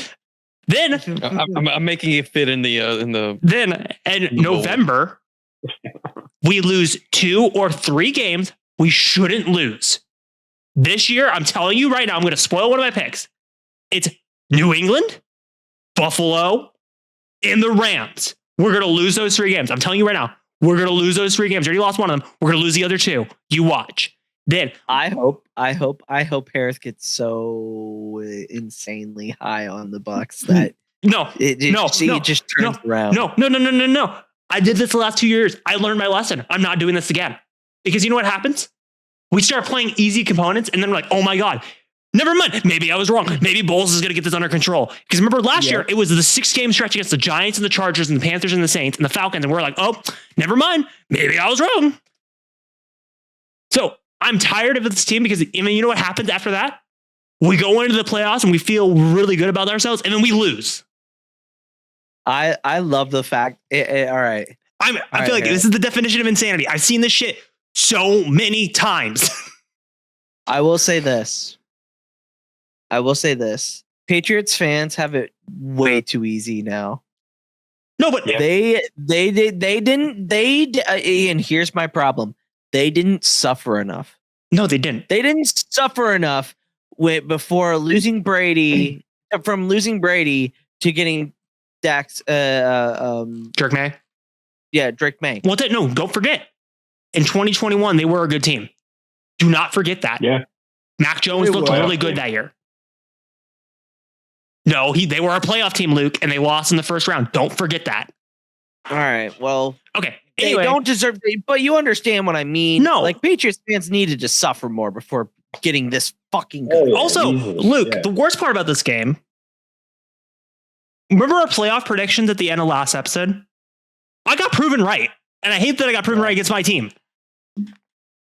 I told you what was going to happen. I told you the Patriots are going to be the 1 seed this year, and that looks like it's going to happen. We'll see. I hope so because I would love to see the Chiefs go in there and win in Gillette Stadium. No, because who's going to beat them at this point in time in the regular season? Not the playoffs, in the regular season. They're going to lose maybe 1 or 2 games. I don't know. And anyway, I wanted to focus on. I still want to focus on the Bucs side of things because it's like I said, I'm just mad because I know how the rest of the season's going to go at this point, and I think that's the frustrating part. Is like it's like the most Bowles does this every single year, and like I said, I'm not calling for Bowles' head. Like I know there are Bucs fans out there that want Bowles fired. They want Gazard fired. And again, I am mad at Gazard for the way his offense has been called the last couple of weeks because he's not adapting at all to these injuries. Unlike Liam Cohen last year, he's just letting these injuries factor how the game is called. Or no, sorry. He's not letting the injuries factor how he's calling the game. He's calling it like Mike Evans and Chris Godwin are still playing in the game. And Bucky's still out there. Like the screen pass to Sterling Shepard in the 4th quarter when Emeka Buka wasn't even in the lineup. Where was the ball going to go? It was going to him. It's like the most predictable offensive play calls. And then, like I said, defensively, I'm more mad because they're just giving up easy runs when they shouldn't be giving up easy runs. Yeah. Anyway, I can't wait to be proven right when we lose in the playoffs in January. That was rant of the year. I love that. That was great. I love that so much. Don't worry. There's more where rants come from. Around the league, MVP talk, Jonathan Taylor. I don't care. I'm sorry. Matthew Stafford, awesome. Patrick Mahomes, awesome. Drake May, awesome. Can I throw? Okay. Jonathan fucking Taylor. Okay. Can I throw? Jonathan Taylor, yes, I want him to be the MVP. But there's another contender and offensive player of the year if he doesn't win MVP that's kind of interesting right now. It's honestly Jackson Smith and Jigba versus Jonathan Taylor, and I don't know who's going to win it. Yeah. I think Jonathan Taylor will. But Jackson Smith-Njigba's on pace to break Calvin Johnson's record. You know how insane that is? Not Cooper Kupp's record 3 years ago. Calvin Johnson's in 2013. I will say this, Harris. That's insane. Jonathan Taylor literally is on pace to beat LaDainian Tomlinson's rushing touchdowns. Guess what? Jackson Smith-Njigba's already 1,000 yards, and he's only played 9 games. I'm taking Jonathan Taylor because he's literally doing things that haven't been done. Yeah, I would literally passed Edgerrin James for most touchdowns. This is why I think Jonathan Taylor's is a little more impressive. I'm not taking away from Calvin Johnson's record is great. The reason why is Jonathan Taylor means more to the Colts than 100%. Smith-Njigba means to Seattle. Disagree. Okay. Just because if Sam Darnold did not have JSN, do you think the Seahawks are contenders in the end? Because I think they wouldn't be Super Bowl contenders without JSN. Not they'll be playoff contenders, but they would not be Super Bowl contenders. But with their defense, they're still a playoff contender, even 100%. Without Jackson. I think it's because I think it's the defense. I think it's the defense for Seattle that really. No, I don't disagree, but I'm just saying, offensively, JSN is playing at things we haven't seen in within 13 years. I could see going either way too. I mean, I think it's a push. Either way, I think those are the two finals. I could see it being a push. I also could see it coming down to that Seahawks Colts game later in the season. I could see that being the decider. Yeah. Okay, yeah, that's fair. Yeah. That was a fun game in Germany. That was a fun game. Dude, Germany's crowd is always the greatest. By the way, the announcer talking about Hitler. What? Yeah, that was weird. Beg your pardon? What? Can you context? Okay. So they were talking about the 1932 Olympics, right? Okay. And how, gosh, I can't even remember the guy's name. Lewis. Carl Lewis had dominated. I think I understand the context after looking up a tweet. Yes, had really stuck it to Hitler, and he brought it up, and I was like, I wonder how the Germans feel about that conversation. So, you know what I mean? The game that the stadium the game was in was a stadium originally built and funded Olympics. On the orders of Hitler. So I guess. Oh, okay, that makes sense, kind of. Well, yeah, if you watch that movie, that's why it's such a big deal because, racism. Anyway, so that was just one thing that I remember hearing while I was door dashing Sunday morning, being like, I don't know if that's a good look. The worst part about being, I give Luke shit all the time. And I guess Ryan as well in the group chat, West Coast, is the best time zone for sports, except for international games. I'm not getting up at 6 a.m. to watch a football game. They're even not when my team even is here. No, dude. Pacific time is the best time to watch. I mean, you get early football games.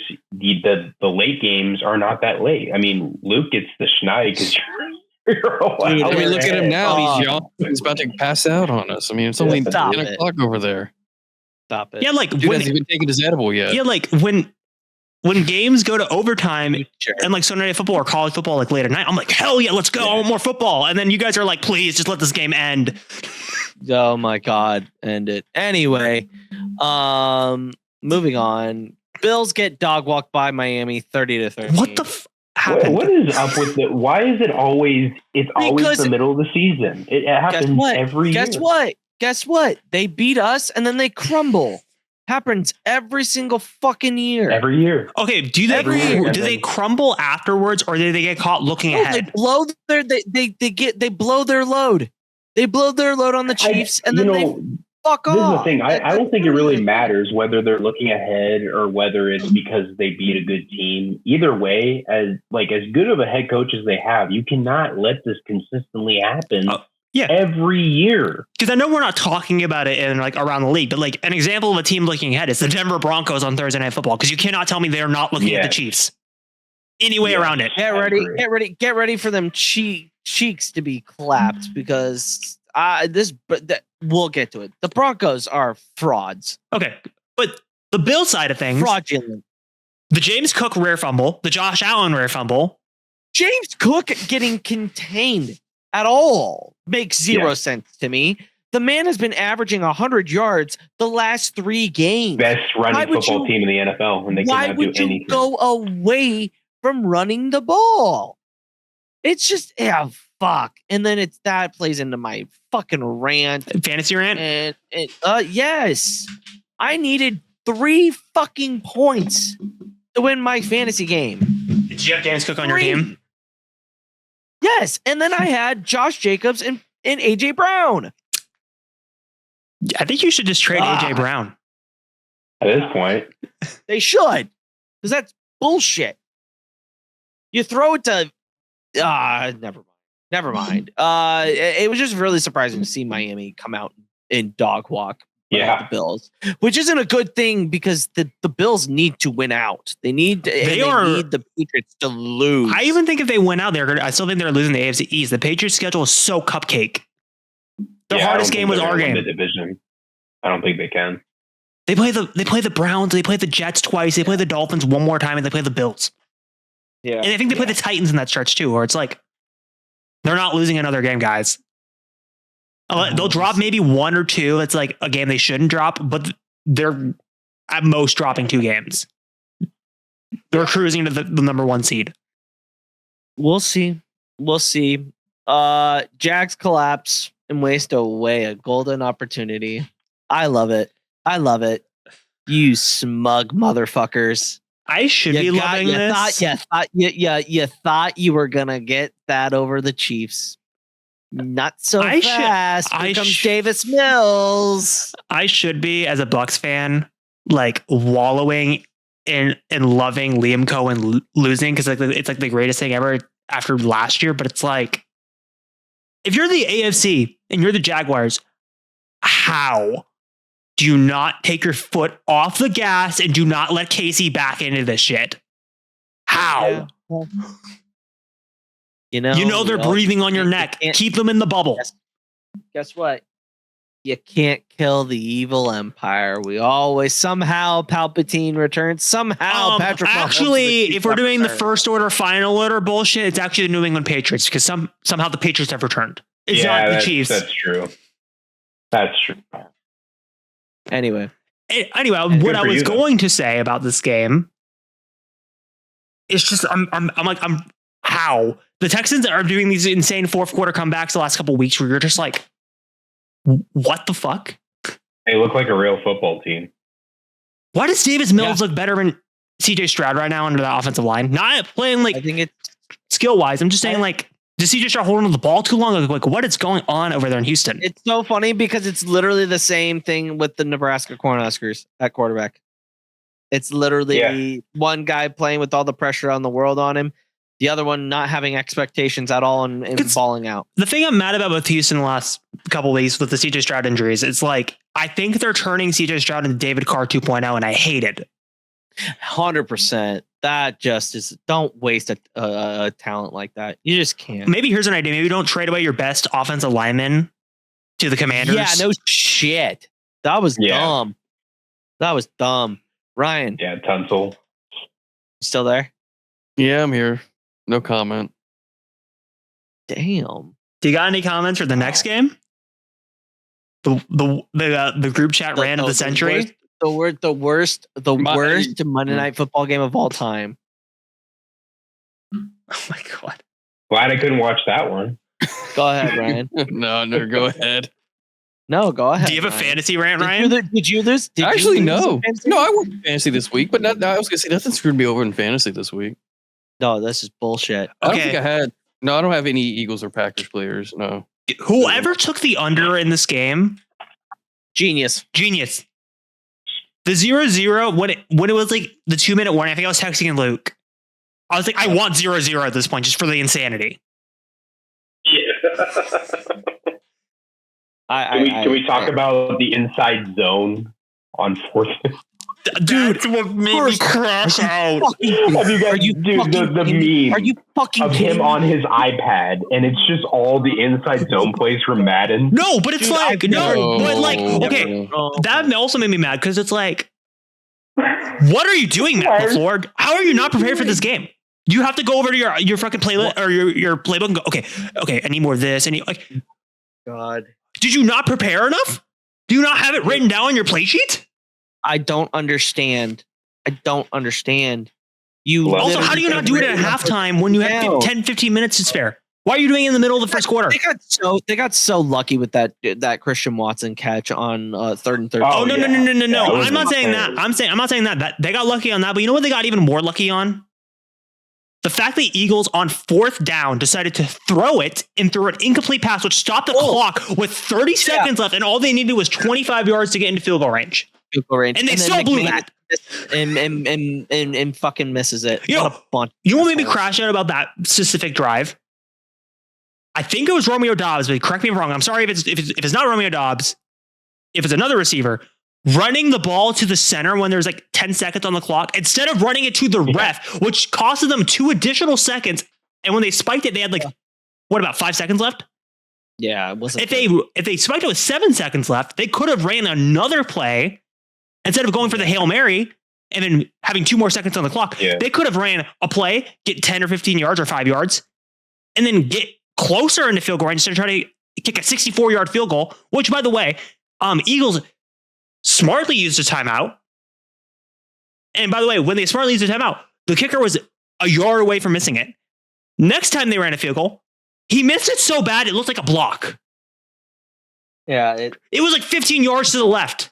I've never seen a kick that bad. Just terrible. Just terrible. I'm sorry. This is how Green Bay fans are. This is how Green Bay runs its organization. Don't color me shocked at the end of the year Matt LaFleur gets fired. Yeah. Put that on we're putting that in there right now. We're putting a pin on that. Yeah. Because Packers organization is super picky, just like the Eagles. If there's any slight panic, they're going to fire him. And also, who are you going to get rid of? Are you going to get rid of your $50 million quarterback or your $5 million head coach? Who would you get rid of? Because I'm telling you right now, it's not the $50 million quarterback.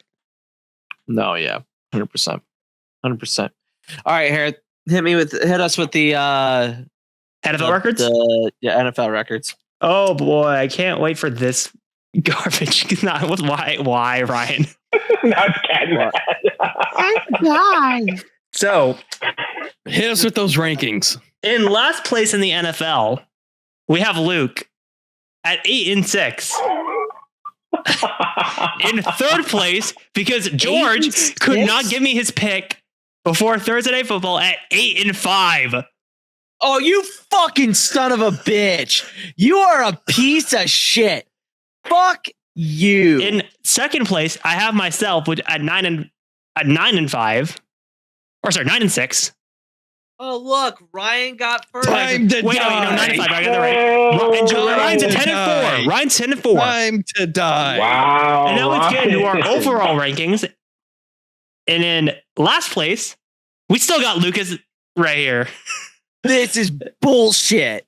Anyway. My God, that's terrible. In 2nd to last place by 1 loss. For the record, 1 loss. George is in front. This is horseshit. You send in your picks early, you son of a bitch. Luke, remember what I said that we should have said 0-4 for the college? That's what I'm talking about. George would have been behind, but would have been fuck you. Anyway, that's the word. Fuck you. In 2nd place, we got Ryan, 76-44. Oh, and then you're still first by 1 game, 77-45. Okay. I feel like we're doing really good betting this year. Mm-hmm. No, but like the fact, as a group, we're really solid. Like I said, the fact that George didn't send in his pick actually worked in his favor, and it's funny. I'm no, because I also worked in my favor because also George would have been 9-5 because if he probably was going to pick Denver. Yeah, probably. So I would have been. Yeah, it wouldn't have been. I think you still would be in last place, Luke. I'm sorry to break it to you. I gotta sweep the next. I can't miss more than 2 games anymore to catch back up. Now you wonder why I don't want to tie? Yeah. Well, anyway. All right. Yeah, sure. Bears at Vikings. Vikings favored by 3. Over under is 47.5. Vikings. Yeah, we'll just go with that. I'm taking the Bears actually. I think the Bears might actually pull this game out. The defense has been playing pretty solid over the last several weeks, which is something that you didn't think would really be the case. However, I will say that Bears offense is picking up the slack as well. And the revenge game. The Bears were not very good the last time these two teams played. So give me the Bears money line. I'm with you. Give me Bears money line as well. I'm sorry. Yeah. We didn't talk about this on the podcast because obviously we only had 4 games to talk about. If we had a 5th one that we could throw in there, I would have thrown in Vikings Ravens, just so we could talk about JJ McCarthy giving himself the nickname 9 and then choking in hilarious fashion. Mm-hmm. Yeah. What you eating there, buddy? Yeah, we eat ice cream. No, it's ramen. I just find it funny. Wait, when did you have time to go get ramen? When did you leave? Where did you get the ramen? I've had it this entire time. How cold is it? Cold. It's a little cold, but it's okay. Oh. I'm sorry. Anytime a player gives himself a nickname, they always lose. Yeah. Interesting. Very, very interesting.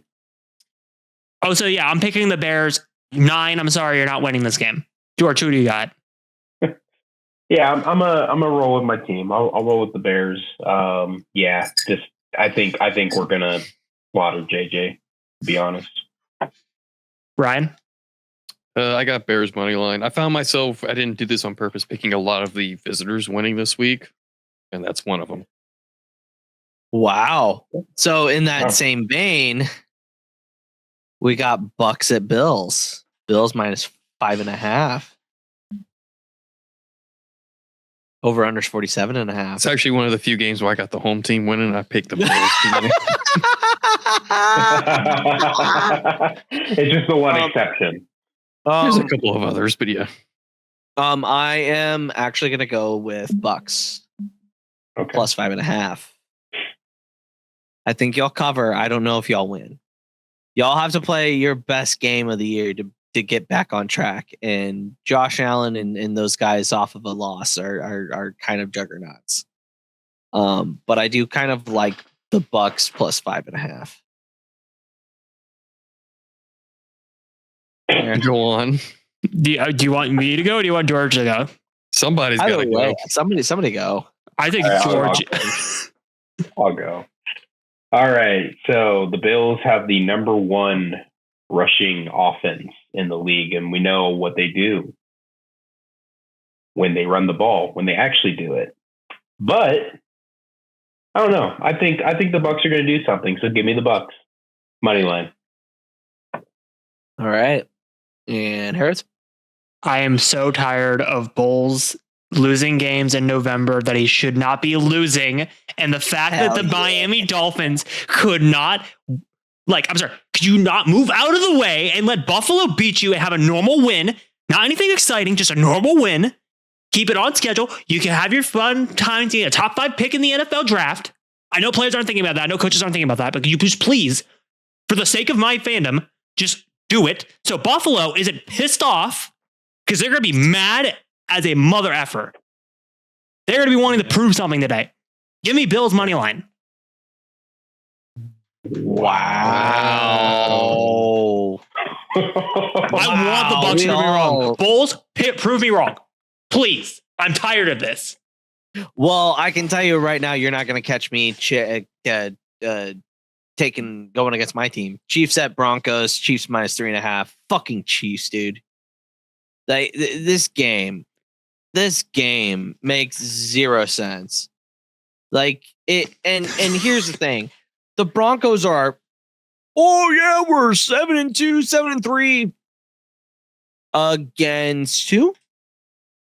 The Colts. All right, that's the one good team. Name the others. Fuck off. I'm looking it up right now. The Chiefs are going to win this game. The Colts? They're going to win this game. They lost to the Chargers. They did beat the Eagles. That is a good team.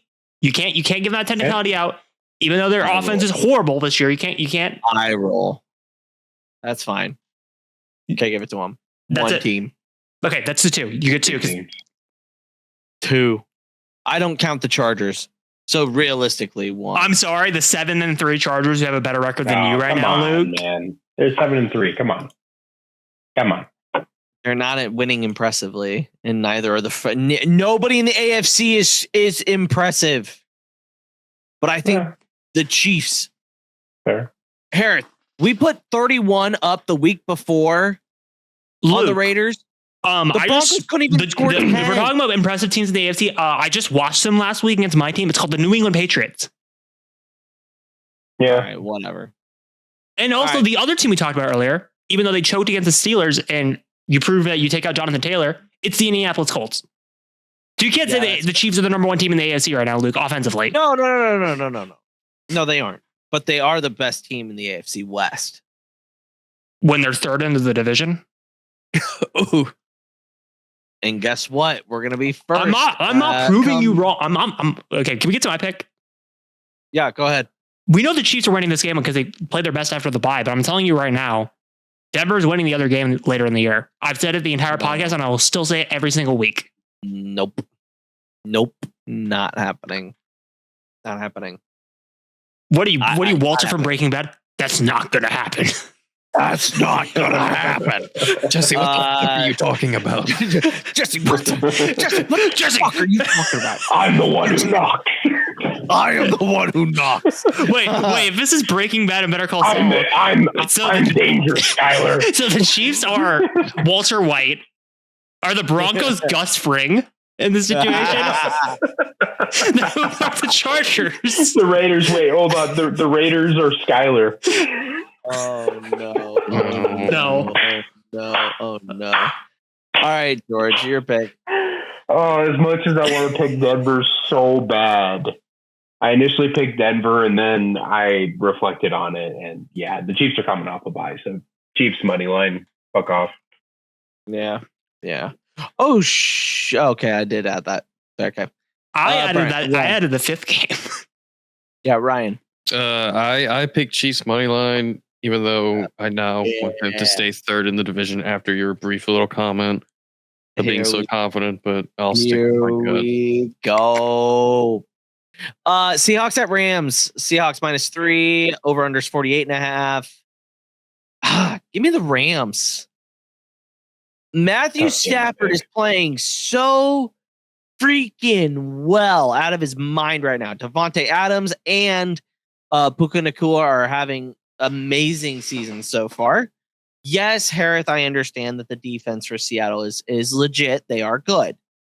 And the offense is also humming as well. This game is a collision of juggernauts in the NFC. It's going to be so much fun to watch. It's going to be so much fun to watch. And that's why I'm taking the Rams. I think that Matt Stafford gets a signature win and pushes himself further and further into the MVP talk. He's playing so well this season. I think he might just win another MVP, which is good for him. Ryan? I got Seahawks money line. Interesting. Any analysis on that? I went with the spread. I based it off the spread. I still pick money line, but I based it off the spread. Interesting. Okay. Meanwhile, I did not base mine off the spread. I based mine off the fact of where it's at in the stadium and the fact how these two teams have been playing the last couple of weeks. That's fair. Give me Seattle. Seattle on the road is a scary team. You mean scary money line or is it home? No, on the road. I did not stutter. Oh, it's they at the are. Rams. Oh, yeah, they are at the Rams. Whoa, wait, yeah. Yeah, they're 10-1 on the road under Mike McDonald. No, I do remember this conversation we had recently, like either last week or 2 weeks ago. Yeah. I'm in danger. Is how I feel about that pick. Ooh, that's a really good stat. That's a really good stat. 10-1 off of a. Oh God, I hate myself. Anyway, yeah, George. This will be interesting to see how good the Rams offense really is. So with that being said, I think the Rams pull it out. Give me the money line. Yeah. So that's pretty good. But it's tough with that stat. I don't know what type of game it's going to be because it's like, is it going to be like Bucks Seahawks where it's going to be an offensive shootout where two teams are just going to go back and forth, or is it going to be a defensive slug match? I think that is what, I know we need to move on to the next game. I don't think it's gonna be about the defenses. I think it's gonna be about the quarterback. I think it's gonna be awesome. It's gonna be so much fun, and I'm gonna love it. I'm gonna love. I mean, you're gonna be watching Chiefs Broncos. So are you gonna love it? Oh yeah. This is where multi-view and YouTube TV comes in. Suck it. Lions at Eagles. Spread is Eagles -2.5. Over under 46.5. Give me the Lions. And this is why. Jahmyr Gibbs is a problem.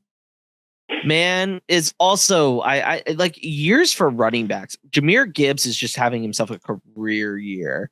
Man scores touchdowns like it's candy. And I love that offense. The defense is coming along. The defense is getting healthier in the back end, which is what they need down this stretch. Starting Thanksgiving and on is when everybody starts to really play. This is where at least for the Chiefs the last couple of years, the season hasn't started until after Christmas, or not even after Christmas, after Thanksgiving. It starts. Yeah. It starts that's the season. I agree. And good teams play their best in that time frame. If you want to make it to the Super Bowl, you got to play well down the stretch. You really do. Or you make the Buccaneers and choke down the stretch and only turn good in December. Yeah, that's fair. That's fair. So give me Lions money line. Ryan? What's the game again? The Lions at Eagles. Lions Eagles. Oh, I have Lions. Lions money line. Oh, like mine. Like in mine. George? This one was tough for me, but my thought process was the same as yours. The offense is humming again. Jahmyr Gibbs, Montgomery, everybody. So yeah, Lions money line for sure. Easy. Oh. Harris? I hate that we're doing this, but I also went Detroit money line. Oh my God! It's an earthquake! It's an earthquake! Okay, I'm sorry. FanDuel did this again. How are the Eagles the favorite in this game? Can someone explain this to me like I'm 5? Because they're the new Chiefs. They're the darling of the NFL. Home. They're at home. I don't care if it's at home. Have you seen the way the Lions have been playing the last 3 weeks? That's why the spread is only -2.5. At this point, it's begging you to take the money line for either the Eagles or the Lions. That's kind of how this. Also, I would like to point out on the record, except for Thursday Night Football, I think every Monday night game has been an upset, technically, by technicalities. Yeah. Because the Eagles were not favored yesterday. The Packers were favored in that game, because I remember that. Chiefs Commanders was not an upset. That's the one. The rest of them have been all technically upsets. Yeah. And Cowboys Cardinals. But who's really watching that? That is like the biggest upset, to be honest. Yeah. The Cowboys over the Cardinals? Jags over Chiefs is probably the biggest. No. Falcons over Bills was the biggest. Mm-hmm. Yes, that was the biggest one. And Bears over Commanders. And Bears over Commanders as well. Yeah.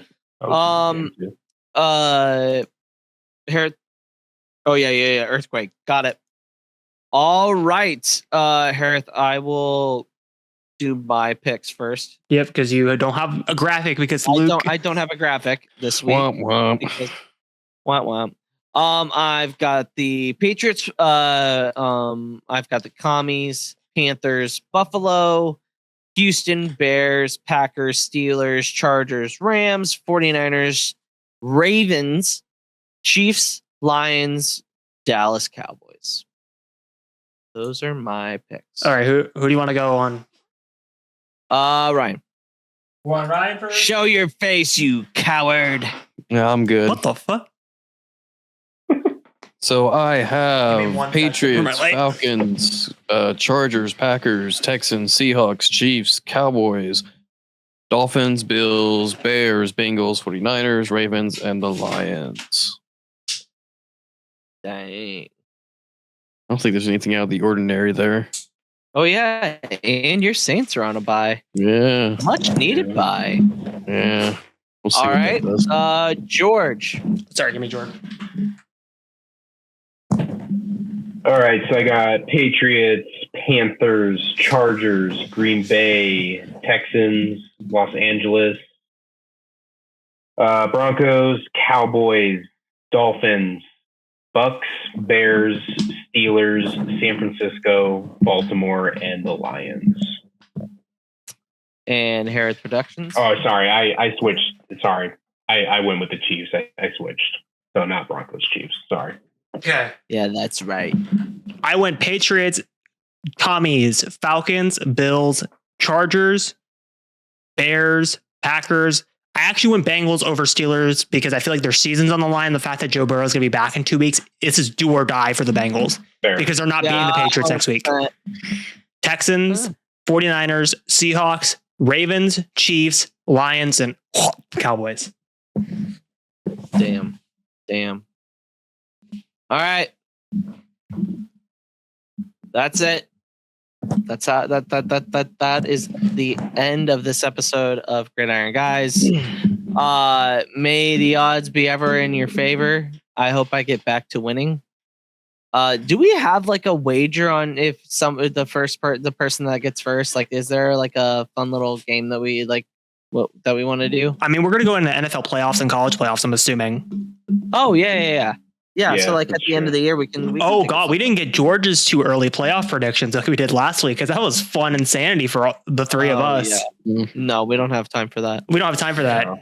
Ain't nobody have time for that. It's bedtime. It is. It's bedtime for the Lukey. Anyway, I'll spoil my pick. I went Bills Lions because I actually want fun in the Super Bowl. Well, Okay. I went Chiefs Lions. No, you went Chiefs Lions or Chiefs. I thought you went Chiefs Rams.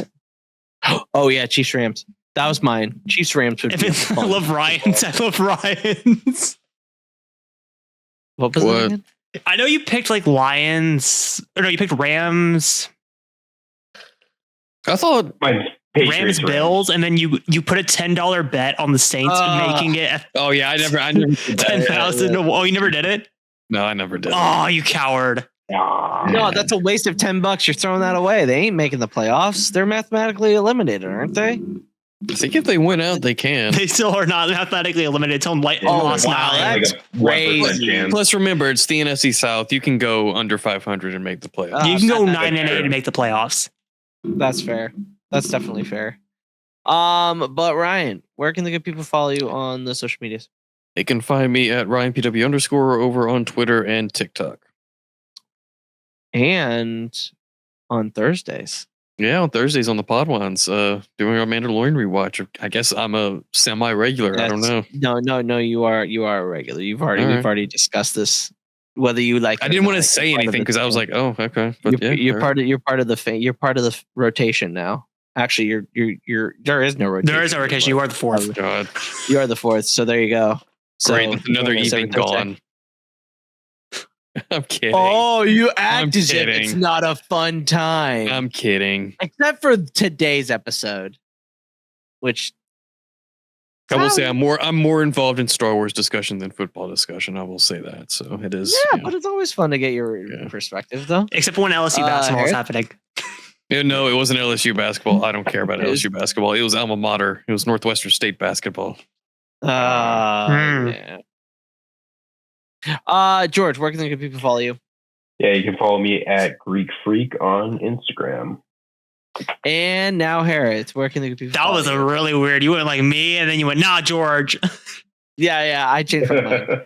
You could find me at Harris Productions on TikTok and Instagram and Threads. Of course, as Ryan just stated, you can find me over at the Pod Ones podcast every Thursday night. And of course, you can find me along with Luke as well. Yeah. You can find me on Twitter and Instagram at egghead2123.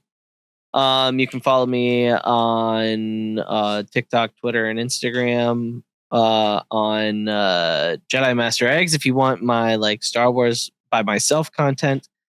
And then you can find me at the Pod Ones every Thursday night. I actually won't be there this Thursday night because I am going to be on the road. Hence why there will be no Bills Chiefs stream, or not Bills, Broncos Chiefs stream this weekend. I will be getting back from Georgia, so I will not be available at the time of the stream. But yeah, I think that's pretty much it. Boys, good luck this weekend. I hope you all lose games in dramatic fashion.